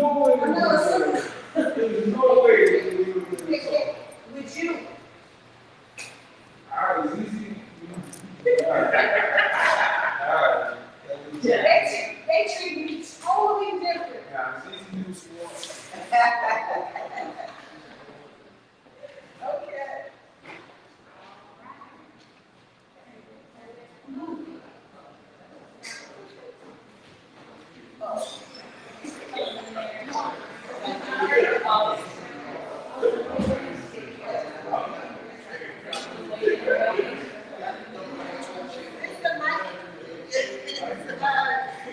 Kyle, the mic was here. You got it, sugar. Thank you. Yes, I know, it's so hard. I'm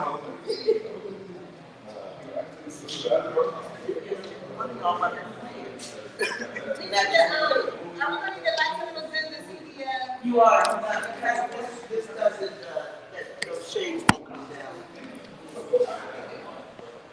Are we going here? Are we going here? Where we going with the projection? Right here, right here, right here.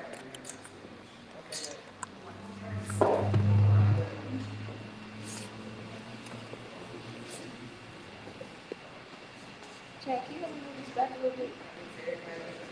Yeah, just I got something for everybody today. I'm so excited. Start 1 minute, y'all. 1 minute. We didn't start. We didn't start. Let's get started. Oh, it works. Let's get started. Turn the lights down low. Oh, okay. Try to keep the shades down, but it's like, Okay. Come on, electrics. Come on there. okay. All right.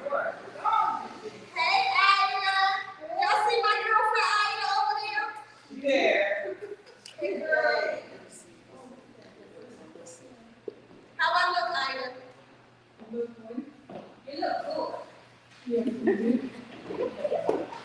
I'm a superhero. I'm a superhero.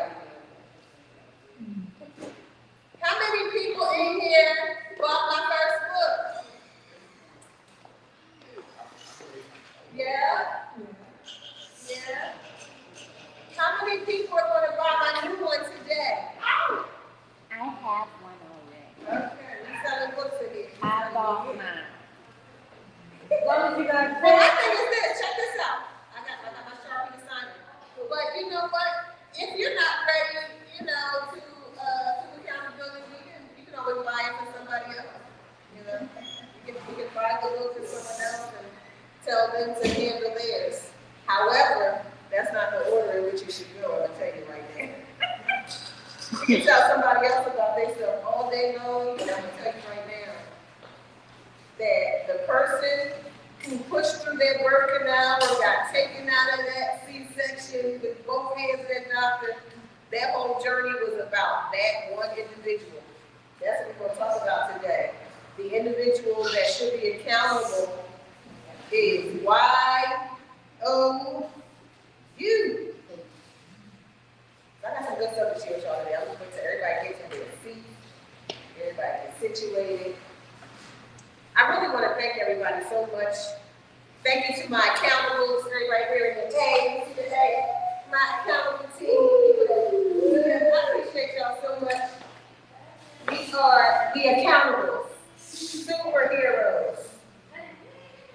I want to thank my sponsors, the people who looked out for me, who, you know, when you're trying to fund the vision on your own, it gets to be a little taxing to begin with, but, you know, I really believe that I am absolutely, positively, without a doubt, called to this space.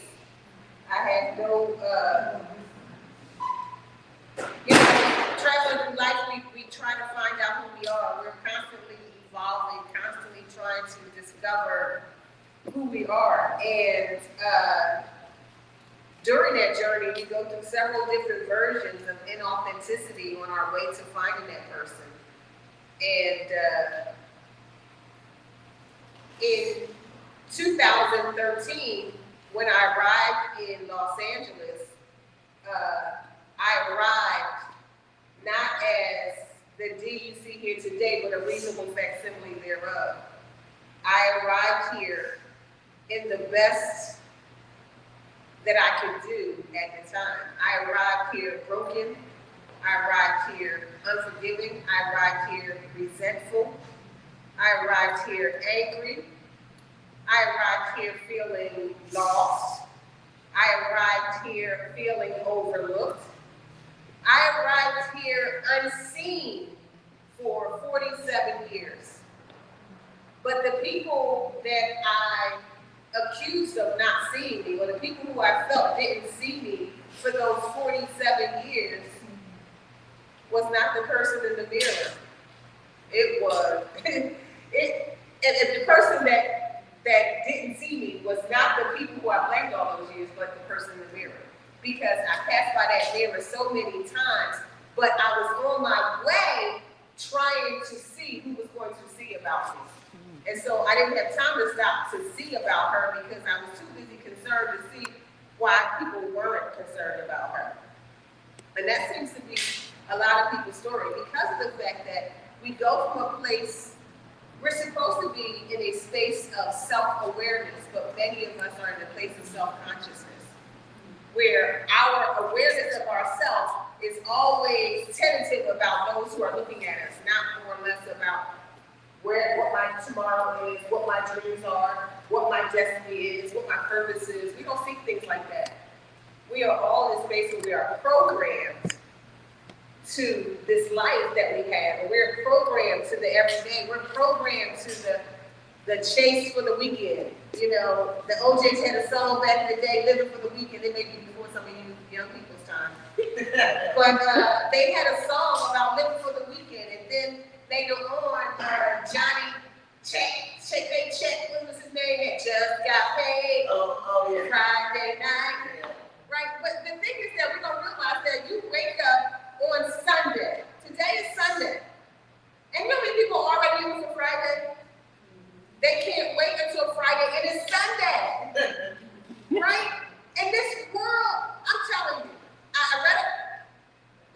in National Geographic last week that the Earth is spinning on its axis faster than it ever has spun before. Now notice that it's spinning faster. And I don't know if anybody else noticed that time is like literally, there is a foot on the gas. And 1 minute somebody will come up here with 6-month-old, and then when you see them next week, that child is 12. Right? And it just seems like, oh, what's happening here? So I want to, my shadow in the way.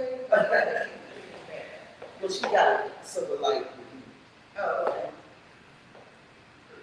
It says Slasher. Slasher.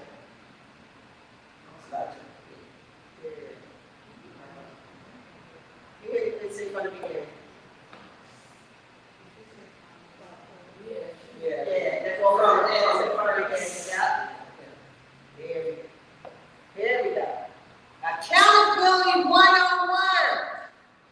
Accountability 101. Who's ready for class?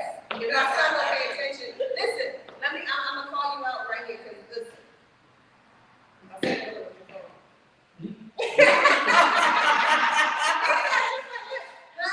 Just like your son.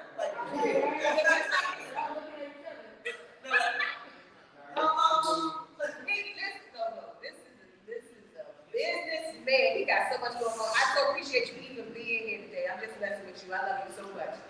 So, accountability 101. Let's go. We're going to get right to these points.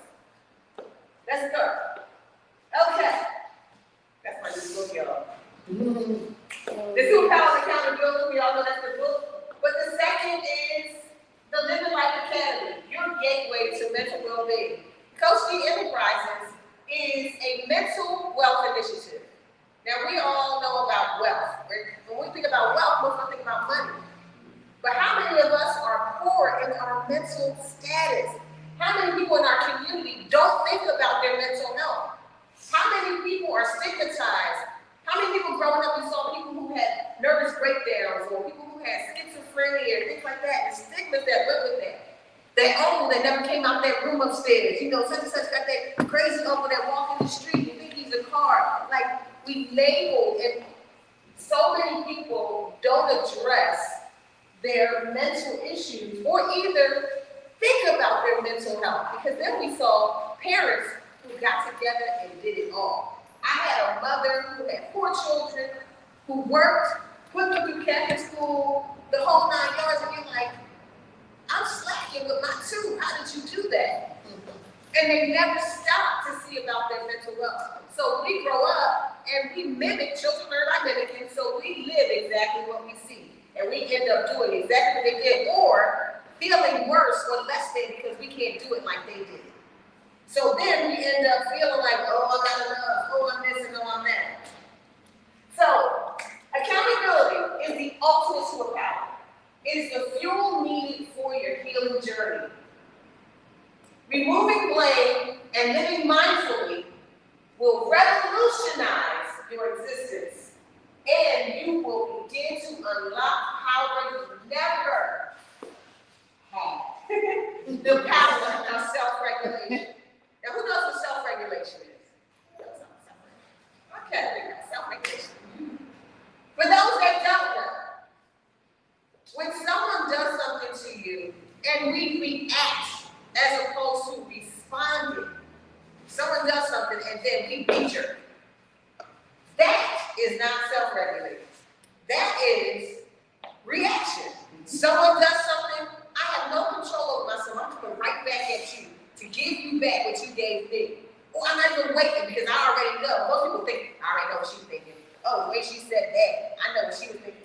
We will add something on, we will put something to it and have no idea because only you are in your head. Only you are thinking your thoughts. Only you know what you, so I cannot tell you what you're thinking, but we're programmed to believe that we can say those things and think, because when we grow up, we hear our parents, we see our friends, we see reacting. Very few of us see someone coming to you and say, blah, blah, blah. And you say, you know what? I don't have the bandwidth right now to give you a response. But if you give me a moment while I process, I I can come back with an answer. That's self-regulation. No matter what you bring in me, I'm not giving that back to you because I have to take this thing and process and see what that means for me before I can give you a happy response. So let's go on to, we're quickly going to draw first. Number one, go back. Point one, mindfulness. Mindfulness. Mindfulness is living in the now. Now, we're just talking about Look for Friday. Do you realize that every time you look for Friday, you wish Monday through Thursday away in your life?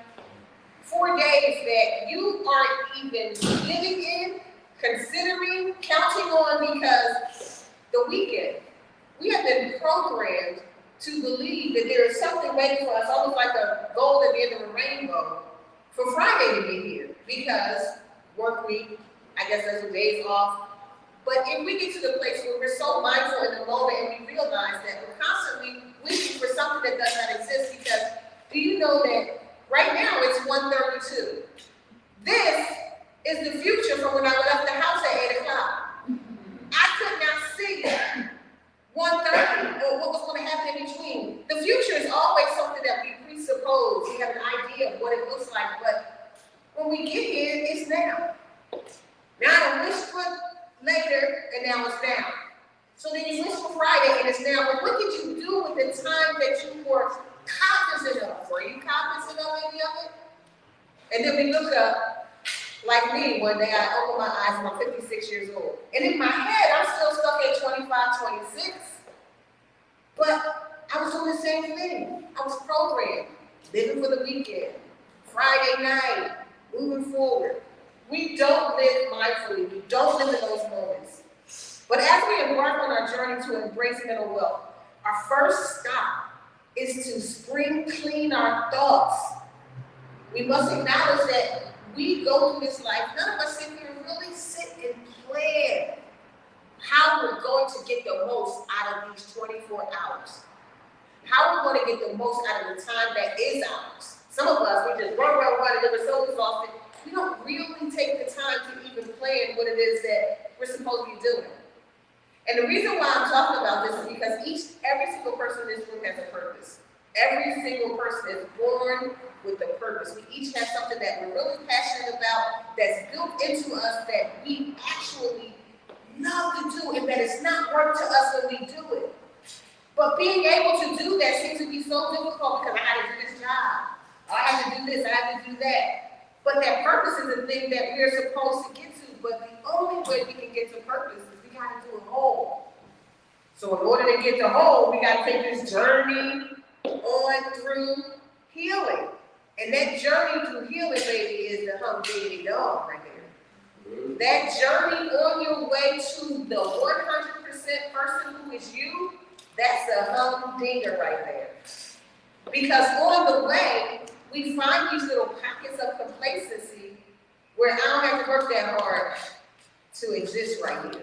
I don't have to push off, because it's a little difficult because of what we see, what we hear, what we learn when growing up. So what I am covering today, and I want to say to each person, do not allow your programming to preempt your purpose. Push on to progress for that thing that you were created to do. What is that thing that drives you? That thing that no matter how much you do it, it doesn't seem like work. That thing that no matter what it is, when I'm doing it, if I know I got 5 clients this week, I'll be like, so excited. I can sit on the phone with somebody for 3 hours and listen to how bad or how whatever it is. Because I was born for this space. Some people be like 5 minutes, like, listen, sis, that's all I got. I can't do it.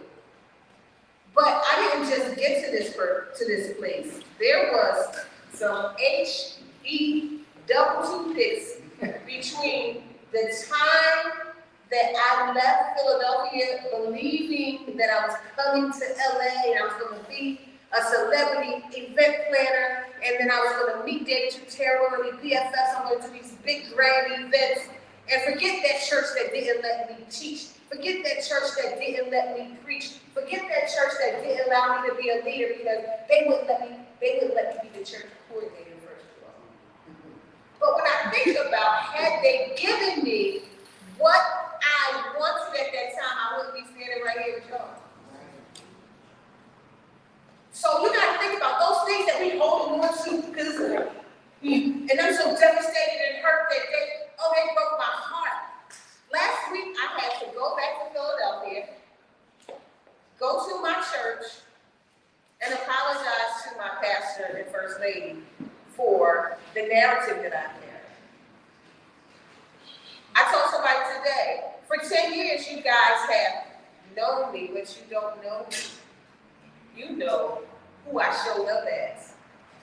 You know who I chose to be because it was too painful to be who I was because that time felt like I was being ostracized. I was being looked over. But every relationship in our life is a mirror. The relationship between my pastor and myself was a mirror. The relationship between the people in the church and myself was a mirror. And me leaving devastated and hurt, not being picked. Oh, I was at the top of my class at Palmer Theological Seminary. I was at the top of my class at this. I was at the top of this. And they still didn't pick me. I went through, listen, 4.0 every semester. I'm talking Greek, Old Testament, New. Walk down the aisle, and now graduation day, 4.0, and I'm crying because the church had a meeting the day of my graduation. Nobody could be there to see me walk. So I had 45 invitations because the place was the size of the stadium where the graduation was held. Had 45 invitations I gave out to church, but the pastor planned the meeting on the same exact day as my graduation, so nobody from the church could come. Now, when I look in retrospect, that accomplishment was for me, but I wanted everybody to see it. I wanted everybody to rah-rah and all, because all my life I had to look over, I had to this, I had to. But let me tell you something. When I got the memo that I was her and she was me and we is us, and I was the one that didn't know that I was me and she was he and we was us. And I realized, had they made me what I wanted them to make me, I would not be standing here today. And had they made me what I wanted them to make me, I would not have done the work that is necessary for me to stand here today. So there are some things that sound, they feel horrible. I have had some of the closest people that I love cut off from me this year. With no absolute reason. But guess what? The exit leaves room for entrance. Everything is perspective. Everything is view. Right now, I can stand here and I can see the PowerPoint, but I see it backwards because I'm watching a mirror reflection. So I'm having a little bit more difficulty seeing what it says. But when I change my perspective and I look, I see things a lot more clearer. I understand now that this ain't what it looked like as a student at the DT. It looks like that because I'm looking through my pain. And so it feels like these people are hurting me. And this person did this person did that, but that's not what's happening. What is happening is pain is never inflicted. Nobody does that to you. Pain is always reflected. Because you couldn't feel it if it did not exist. If you just had surgery, and when I had my C-section, they gave you this pillow to hold on to before you laugh, when you cough, whatever you do, you have surgery, baby, because as soon as you make a noise, that thing feels like the stitches are going to bust. So you got to hold something to you. So you think about, then later when it started to heal, if somebody elbows you or hit you, it's like, ow. It's the same thing when someone insults you. Because when you know who you are, there's nothing anyone can say that hurt you. people don't hurt. They are reflecting what's in you because I feel this way about me. And when you say that, it hurts because you see me. You see what I see. You see the less me that I think you see. Because once the one knew who she was, baby, when I tell you, there is nobody that can ever name me anything. From here to the day I leave here, you can't name me anything other than Dewana. Because I know who I am. I am love personified. I am the call according to its purpose. I am God's hands, eyes, ears, and the earth because God is spirit.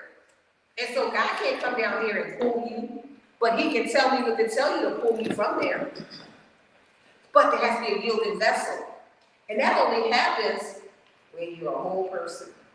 Because when I got this, but they going to think, but this is going to happen, but this, all the buts come from the things that I see short-sighted in myself. But then if you see them too, here comes the, oh, they said this, they said that. When you're absolutely sure, certain of who you are, nobody can name you.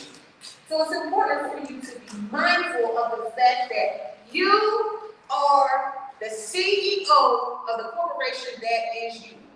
So right now with everybody, I am the CEO of Dewana. I am the CEO of whoever you are. Say it. I am the CEO of Dewana. You are the CEO. Now let me just say this.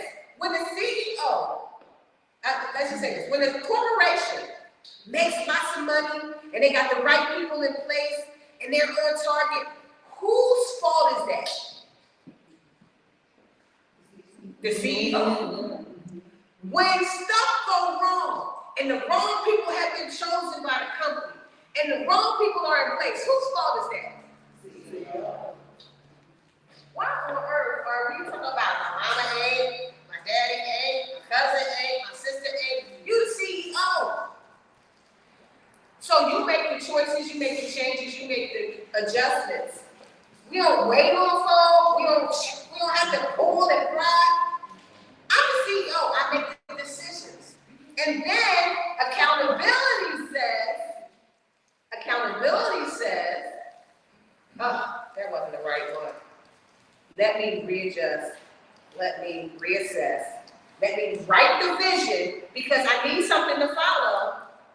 And then I'm going to make my move again. It don't say, you know what, they set me up for failure, and this one did this, and this one did that. No, bro. You are the CEO.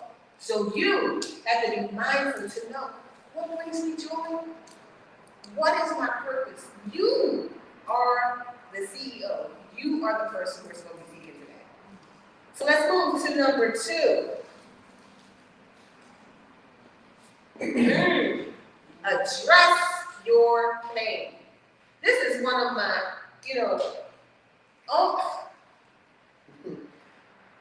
I'm called to a mental wealth initiative because I am an overcomer of mental illness. I have had 2.5, I don't know how you assess it, 2.5 mental health stays in institutions, being on locked units, having people tell you when to do what, where to go, how to do. I have had one within the last 18 months. Right? Look at everybody. Who would know? Right? My last struggle was in May of 2022. I spent 6 days on another locked unit. And there was so much going on. I had a financial strain with my little bits, my heart. And then I lost my charge, my Winifred. And at the same time, I made a phone call to someone to try to ask them to help me out financially. And it unearthed some of the ugliest, nastiest trauma I've ever experienced. We'll talk about it already. If you think there could be any more than this. But I experienced something that was so insane that I didn't know how to handle it, and I just wanted to go to sleep. I didn't want to, listen, I'm going to tell you, I promise you, I didn't want to die. I just wanted to go to sleep. So I bought a pack of ZzzQuil. And after 2, I wasn't down drowsy. After 4, I wasn't drowsy. And after 6, I wasn't drowsy. It still was taking too long. So I took the whole 10 pack. And then I started feeling sick and drove myself to Cedars. And I get to Cedars, and I tell the lady I just need some help because I did this, so. Next thing you know, here comes a cop, here comes the guard, and they take me to bed, then I'm handcuffed to a bed, and then ambulance comes and they take me to a place in Alhambra, and you gotta spend 6 days here. Didn't matter what I said about, I wasn't trying to go, I wasn't trying to leave. However, we are programmed a certain way. Each one of us, our programming from the time you were little, there are things called limiting beliefs that are placed in us, and we go by your mama, your grandmama, these people are your first teachers, so their thing is law. It becomes a law to us, because mama said, grandmama said, this is how you do it. Mama said, this is how you do it. But when we believe a lie, that lie becomes a law, and then we find ourselves living, and then you'll be living what you believe in, right? So now we're walking around acting like these things are true that are not, and therefore we end up in these places that we're like, how did I get here? We have to do that spring cleaning and be like, okay, mama said this, but is that true for me? Is that really true, or is that from her experience? Is that from her upbringing in that timeline? Is that real, or is that something that was given to me? Because we do have the right as a CEO to evict those thoughts and say it doesn't work for me. And allow ourselves to then live by what makes sense for us, what brings joy to us. Because your job is to find out that thing that brings you joy, baby, then rinse and repeat. What we do is, we who are broken are looking for someone to fix it, and we don't know that the superpower of accountability, that thing that's built into us, gives us every bit of power. That baby that is in that womb is born with everything they need. They just need to be guided. But what happens is that child who is born home is deconstructed by the hands they're put into, and they try to find their way back to that whole person from the beginning. And that's the state that each one of us are in when we find ourselves in these situations. We find ourselves in friendships, relationships. We find ourselves in parent-child relationships with all these things, people who aren't speaking to each other, all these things. All of that is programming. And all it's doing is preempting your progress. You know what preempting is? You're watching a show, something you really want to watch, and all of a sudden something like a bomb something, and they just get ready to tell you who baby it is. And you're like, wait a minute, is Shaquisha getting ready to find out? And all of a sudden, you're breaking news right now. We just found out Chopper 5 is just going over state on 405, and there's a 5-car accident. You're like, I don't know nothing about this. They just make sure the last basket on the, the finals. That's the same thing that's going on in your life. Every time something comes in that is trying to shape you, mold you, form you, and your response is a reaction as opposed to a response. We got to go back to the end of the line, because the lesson learned is a lesson repeated. We find ourselves right back in the same spot where we were because I didn't get it. This book, people were calling me up and they're like, I finished it in 5 minutes. I finished it in the afternoon. I finished it in and I said, did you do the questions? Oh, them questions was loaded. I have to go back to that another time. And I said, this is not a story. I mean, if you want to know, I would just tell you, you can just say it's all about my life. You want to know something. One thing I'm not shy. I'll tell you whatever it is you want to know. But for me, my style is to tell it in a story format to keep people engaged. However, what has happened in my existence, the horror and the joy, is that's my testimony. They overcome by testimony. People overcome by your testimony. To see somebody who was where you are and to see them in a space where they overcame it lets you know, hey, I can do that too. But our programming has, that's good for you. Oh, you can do that, but I can't. It was one thing you couldn't try. One thing you were thinking about, you didn't know the gas pedal from the brake. And now you get in that car, something you don't even know how you got that home. You're so good at it. You get that car started up, and sometimes it drive you places and you don't even know how you got where you at because driving has become so second nature that it takes you wherever you want to go. And sometimes you could be drifting on, didn't know I did that. None of that. And that's the same thing with this right here.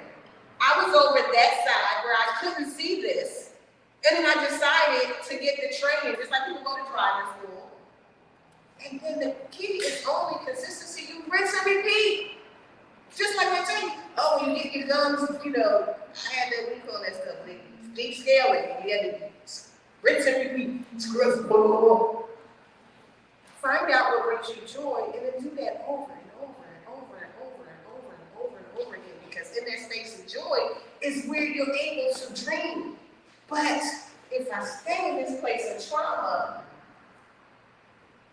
pain is momentary, but suffering is a choice. Pain is momentary. That thing is if you get a sharp pain in your side, they tell you, I'm not putting anybody out. But if you're supposed to go to the hospital and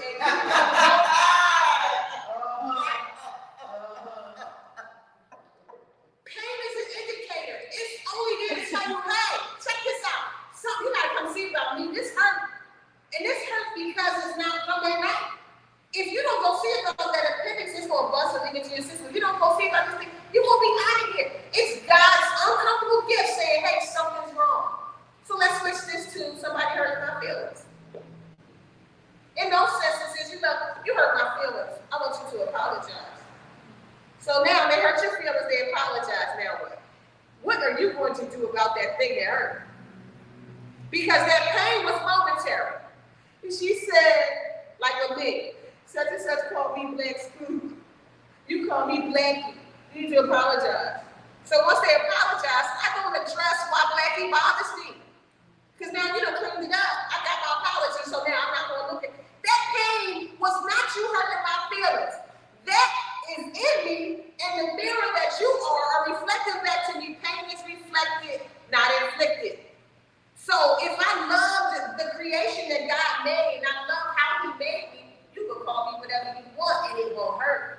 But if there's a wound there that I didn't heal and you did it, it's going to hurt. If there's a scar there that healed, it's not going to hurt. Healed places don't hurt. So pain is not about you.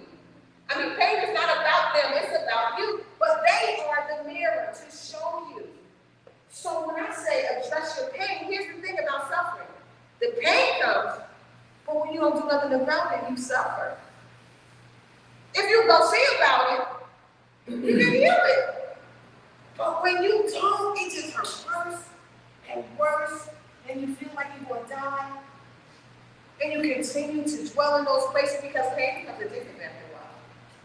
I'm a witness to that. Say You can live there. pain becomes what? Addicted. Say that. It becomes a way of life. You become a walking wounded. And sometimes, just like you have those hypochondriacs in your life, I got some people in my life that have been sick for 30 years, and I swear they can find something new every time I talk to them. I don't understand. They can say, oh my God, I hope that's not coming cancer. We're gonna go straight to that.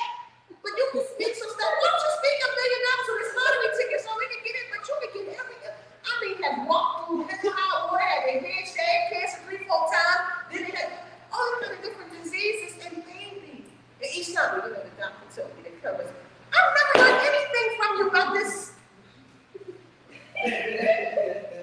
But somewhere along the line, they weren't seen. The only way they were seen was when they were in the hospital, when they were sick. So this becomes my programming to the point where I get your attention by my hospitalization. I get your attention by my illnesses. I get your attention by these things because I don't know no other way. I'm stuck in this place, and now I'm in this cycle where I'm constantly repeating this thing. Suffering is a choice. Even in grief, y'all. How many people believe that they ain't gonna die? Man, Put your hand down. good luck with that. Good luck with that. But still, we don't realize the programming. Check this out. I'm gonna tell you about programming. Let me give you an example about programming. If I tell you, don't go out there and do a charge, somebody pit bull is loose out there, and he just bit the lady across the street. How many people going out there? Nobody. Right? Because I know pain, I know fear, I know that I'm not going out there. So that, I believe that. Somehow in my life, I've either seen it or something has proved to me that pit bull is no-no. So I'm going to stay in here. Okay, case in point. The same thing that has told you that somebody hurting you, the same programming that has you believing that you need to be mad at somebody or unforgiving with somebody because that's what you saw growing up. You saw your mama do. You saw, there's nothing wrong. Oh, honey, listen, get them before they get you. Or somebody do this, do that. Oh, you know, honey, I would have cussed her out. Oh, she wouldn't have said that to me. All those things are programming and we behave like they're true because when you believe a lie, it becomes law. And then you'll be living like it's really true. So we walk through life, programmed, believing that these things are happening. When the pain comes, look inside and see where this is coming from. How far back does this go? How long have I been feeling like this? Because what happens is it's going to come between, it won't just come through that one person. It's going to constantly show up until you recognize because it's a mirror. So every time y'all point out, how many members in here? Say again. How many minutes? Too many. But each time, it was them. It was them. But my brokenness had me thinking that I needed somebody to love me or never loved me, nobody ever. And I always been out doing all the awesome stuff. Nobody ever picked me and they don't do this. And they call me black and they go in there. I got addicted to it because I believed it, so I started living like it was true. And then it got to a point where it was so heavy. And then when it would get heavy, I would fall to pieces. I would go nuts. And then, okay, I come back in, but I never addressed it. So how are we going to fix it? So the suffering that I was doing was because somebody else was responsible. That's your pain. I can't feel it. As a mother, sometimes we hurt for our kids. That's something, you feel that pain. But still, that's not yours. So address your pain. Look inside, find out, what is this thing? What is it that is causing this? Why do I feel that? Because when someone does or says this, I feel that. And then I begin to go, looking back, every time somebody says that, why is it so triggering for somebody to call me Blackie? I'm black. And cute. And it would just eat me. But then I went back and I realized that in our programming, okay, as kids, it's 3 light-skinned kids and 1 dark one. And then we come with our own imagination that I'm here adopting one of their kids being so, aggressively silly, they, being so aggressively silly, they don't understand that, what they're doing. People say kids are cool. Well, guess what? Kids not cool, y'all. Kids are honest. We learn how to smooth over. We learn how to lie. So the kids just keep it at 100. And we talk about kids are cool. That's programming too. Kids are not cool. Children don't be seen and not heard. That was programming too. So you grow up, you don't know how to express, you don't know how to express yourself. So we end up in these spaces where we think people are causing us pain. So I tell everybody, put that in your notes.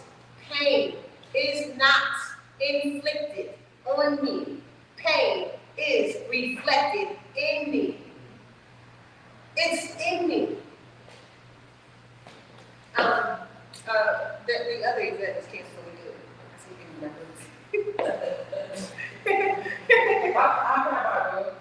I'm sorry? Oh, we're stopping. I'm signing them directly afterwards. Okay, let's go to point 3 so we can move right to that. Oh, I can't see what that says. See clearly, recognize the mirrors along the journey. Oh, what that mean, Moochie?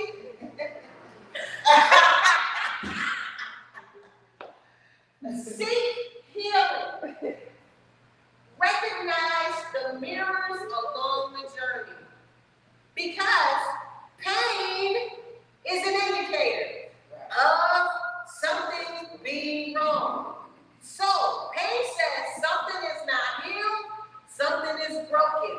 something needs attention.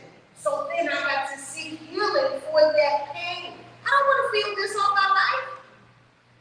But when you watch people who, boy, they're paid, and my mama and my grandmama, and she worked 16 jobs, and she never said a mumbling word, and she fed all of us, and then you come through this life like, with my one kid and my part-time job, I'm tired, and I feel like less because I'm not.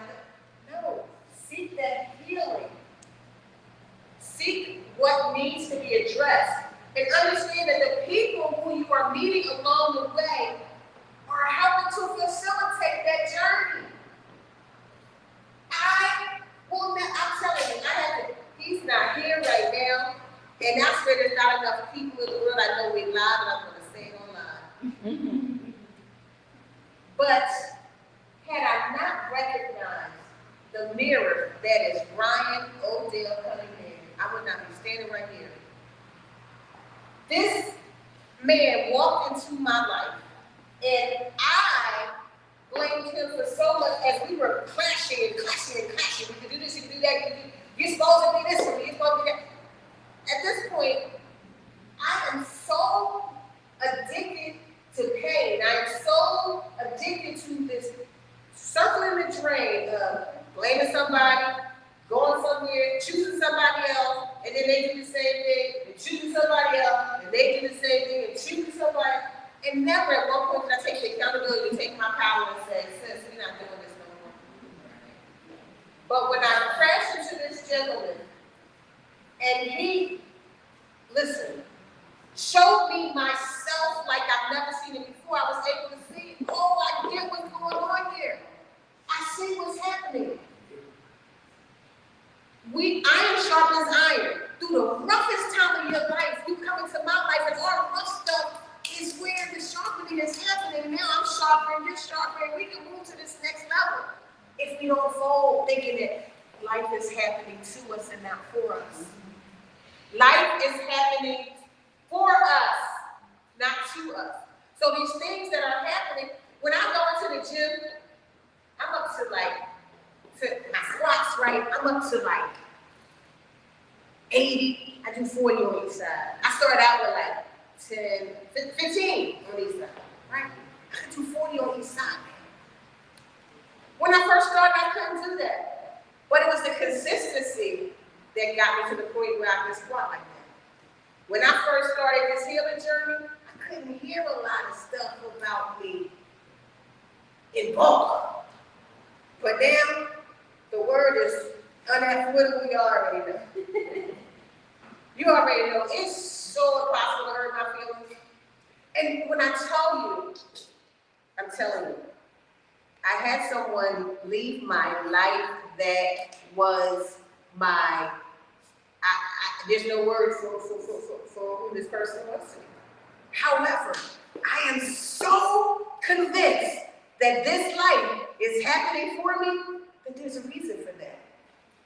And therefore, the pain that we talked about, part of that suffering, is because we do this.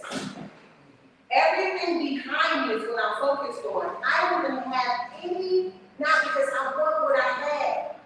I like how it was. But no matter what, I don't care how long he don't talk to me. I don't care if he never talk. Nothing will change what was. That period that was is. Right. What I did is, not was, is still true today. Who I am is. But who I want to move forward is me. And me standing here passes for reference, but we're using it as our guidance. It should be like this. I remember when it used to be, and we used to be, and I used to be, and we used to be, and I used to be, and I remember when I first moved out here, everything was back in the day, talking about back in the day. Baby, I got me a second do-over.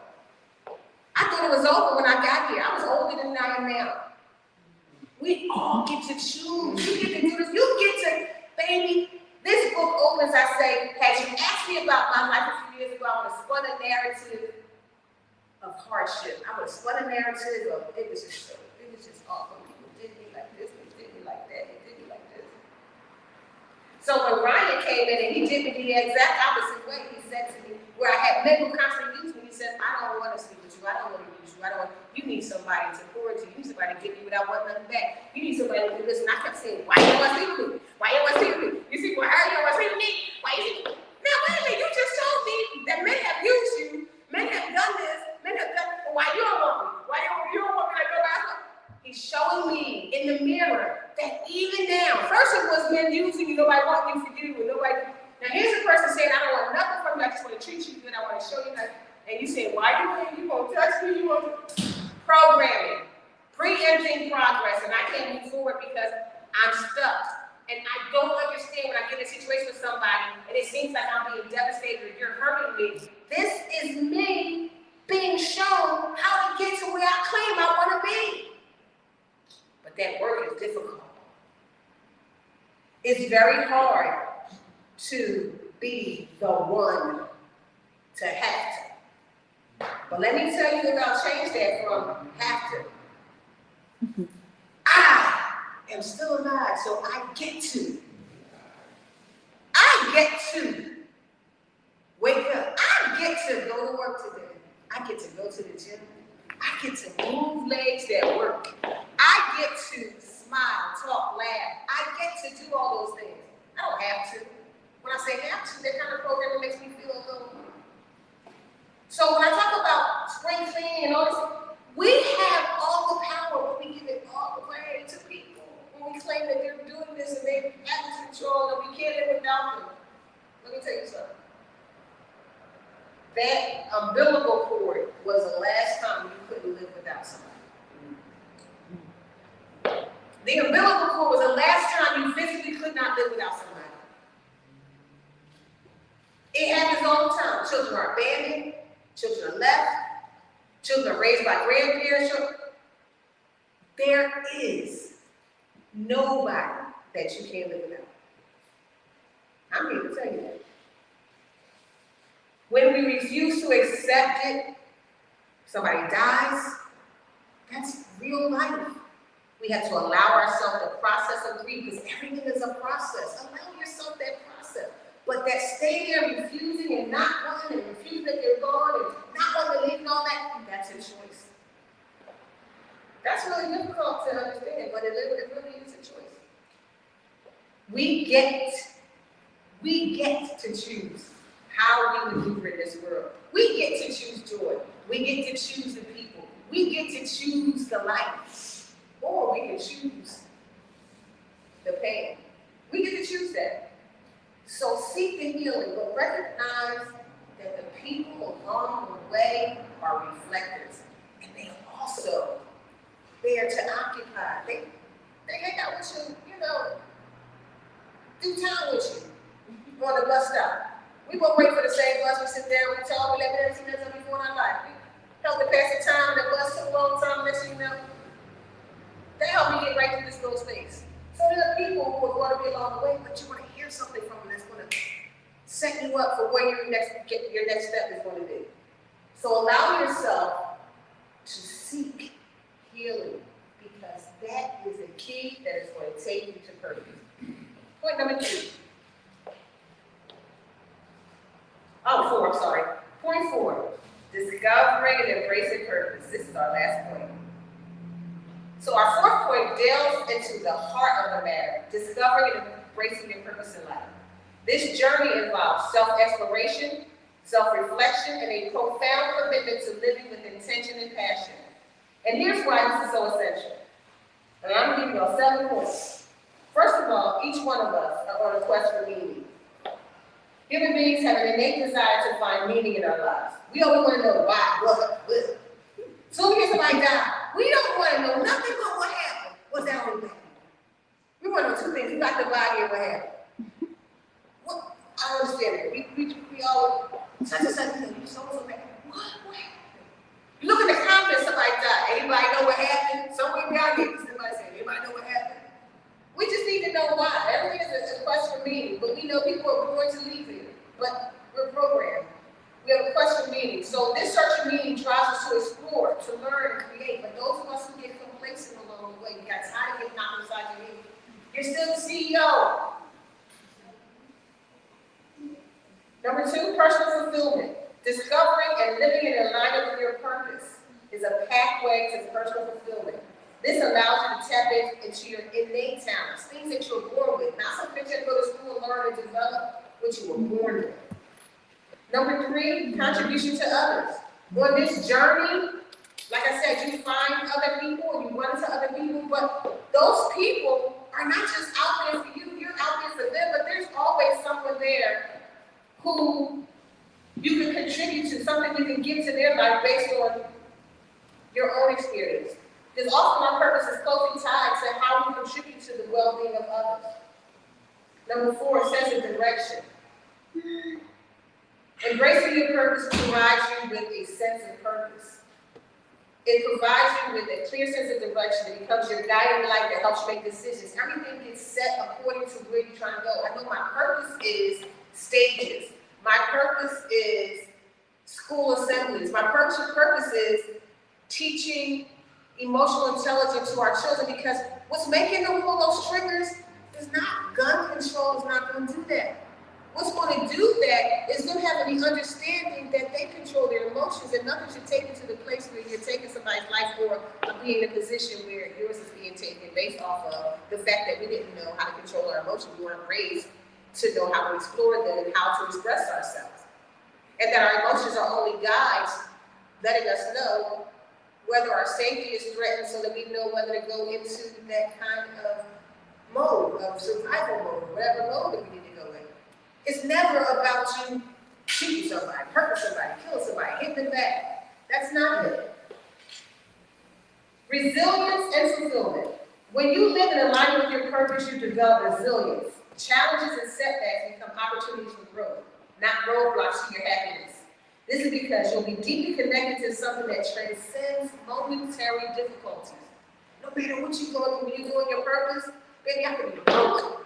When a client calls me, you think, listen, I'm on Wall Street, my feet are crossed.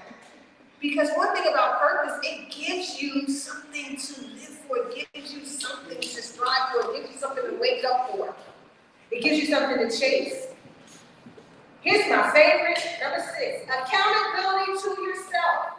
The journey to discovering your purpose and living it wholeheartedly is a personal endeavor. I can't do that for you.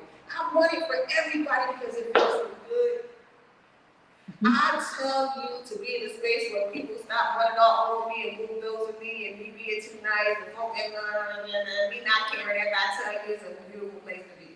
And I don't mean it in any harm, it's just I love you so much that I'm not going through that. And now I choose me in a space where it's like, this is it, baby. So let's see that. I'm sorry for you. Sorry to this man that, my joy, my happiness is paramount, and therefore I don't come to myself.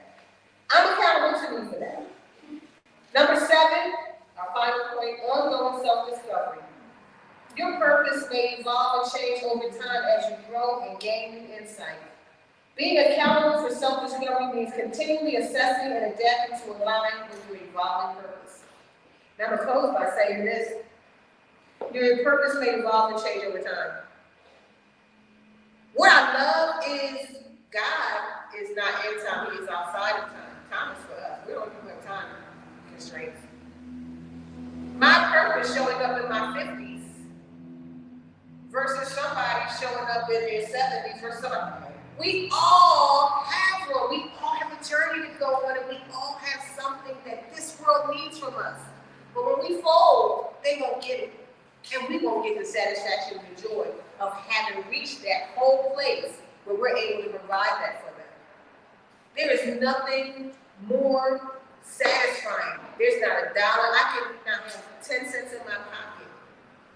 And to have somebody pick up the phone, to call, to get into a place of peace based off of me overcoming where I've been, that's a reason to keep pushing. That's a reason to keep overcoming.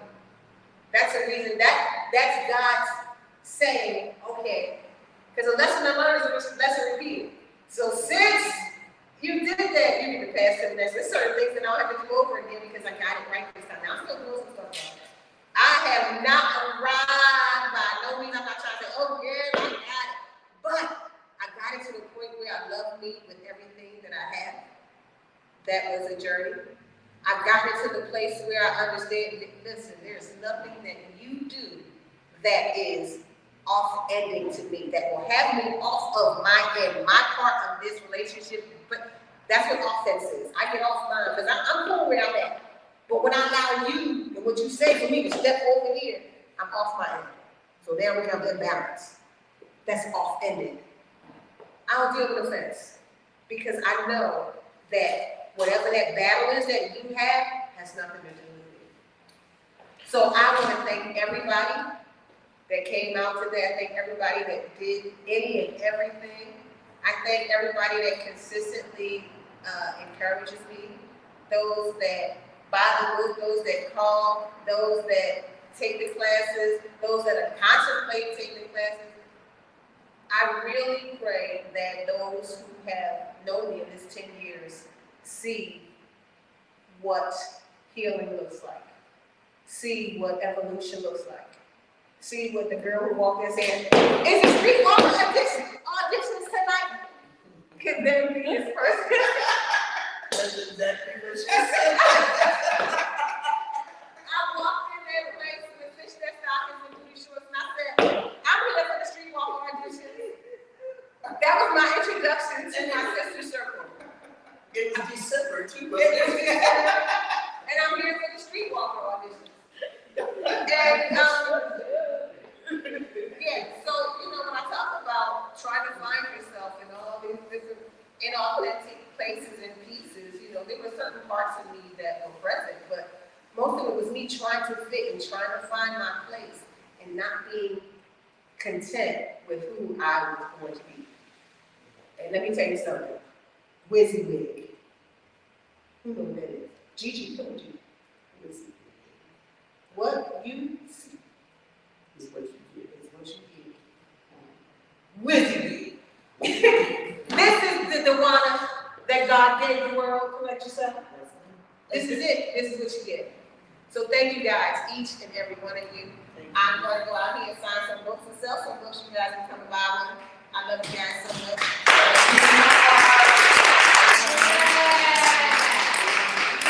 I love you.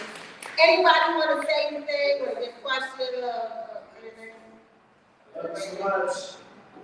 Of course, it's decided. So, we all love you. Yes, we love you. Thank you guys so much. Thank you for being a part of this journey. Yes, yes. It's a pleasure. Oh, that's beautiful. Yeah. It's a pleasure to stand here as my authentic self and present myself to each and every one of you. Well, another thing that I want to do before we close out. I hope to meet the new you in the next 10 years. I'm here to sign up. But what I want to do is I want to publicly say to my love, you guys saw my baby up here on the panel, but there's something that I speak about. Let me just take it over. In summary, discovering and embracing your purpose is not just about finding a job or a hobby you enjoy. It's about uncovering a deeper meaning and direction in your life. It's a process of self-realization, self-expression, and contribution to the greater good. By being accountable for this journey, you invest in your mental wealth and create a life that is truly meaningful and fulfilling. I don't know like it. Truly meaningful and fulfilling. So, my son spoke on this panel and talked about his dad. I talk in my book about choosing that person. And I want you to see how important it is, because when you see what that outcome is, when we're in our trauma and we're picking and we're choosing and we're doing these things, and then this person didn't ask for that. But because I didn't see to what it is that I needed to see to, it's so important that we stay mindful. When we're raising children, we understand we're bringing children to this world, that our trauma can then pass on to them, and then now he has to deal with and maneuver different things, Now his dad, that's my homie. His dad is my homie, that's my dog. Like he said, he's a great guy. But we have to know what to leave on the shelf and admire, and what we're supposed to pick up and take on, right? But our trauma will determine that for us. So that's why it's so important for us to really go on this journey and seek.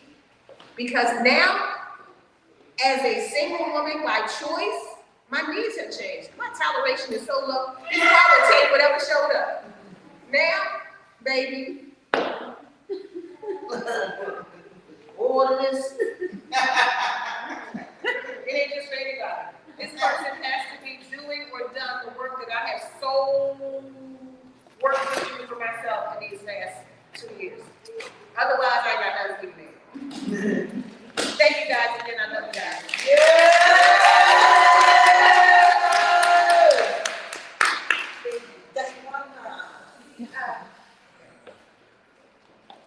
I'm gonna go out here and find me a spot at the dark side. Oh yeah.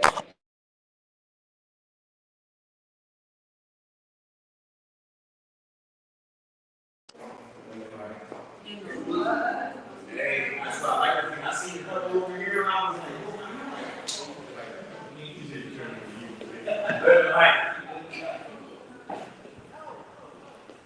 The tablet, you need a tablet in my backpack so we can set it up for the payments.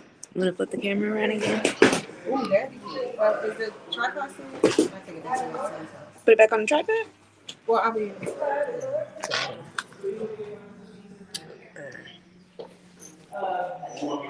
are we still here? Oh, yeah. It's still here. Oh, nobody's there. People with it. Oh, my mama. My mama was on there. My mama was on there. You better get your booty. You better get your D1. My mask. That's part of my superhero costume. Why you give me this? It's still on live. You can take it out though. How much are the bills? 15. Melissa, they went up. You told me they were 10. This motherfucker told me they were 15. She got pre-sale. She got a pre-sale. Oh, can I get a pre-sale? Videotape this. Can I get a pre-sale, girl? Yeah. No, we buy one for somebody in here that can afford one. Oh, all right. Well, you can buy mine. No, I'm playing. Look at me like you can buy mine. Yes, I did. Informally, you so beautiful. I get her book. But she introduced herself when she came in. Yeah. Everybody, I felt that good energy when I came in. See, she's so.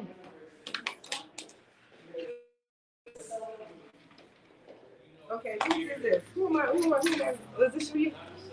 Oh yeah, write me a good one. I mean, just for me and her. Cassie, my book. She leaving, but she bought my book. Shout out to Cassie.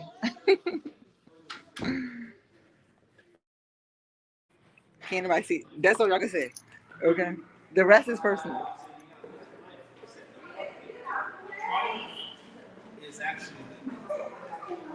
That's hers.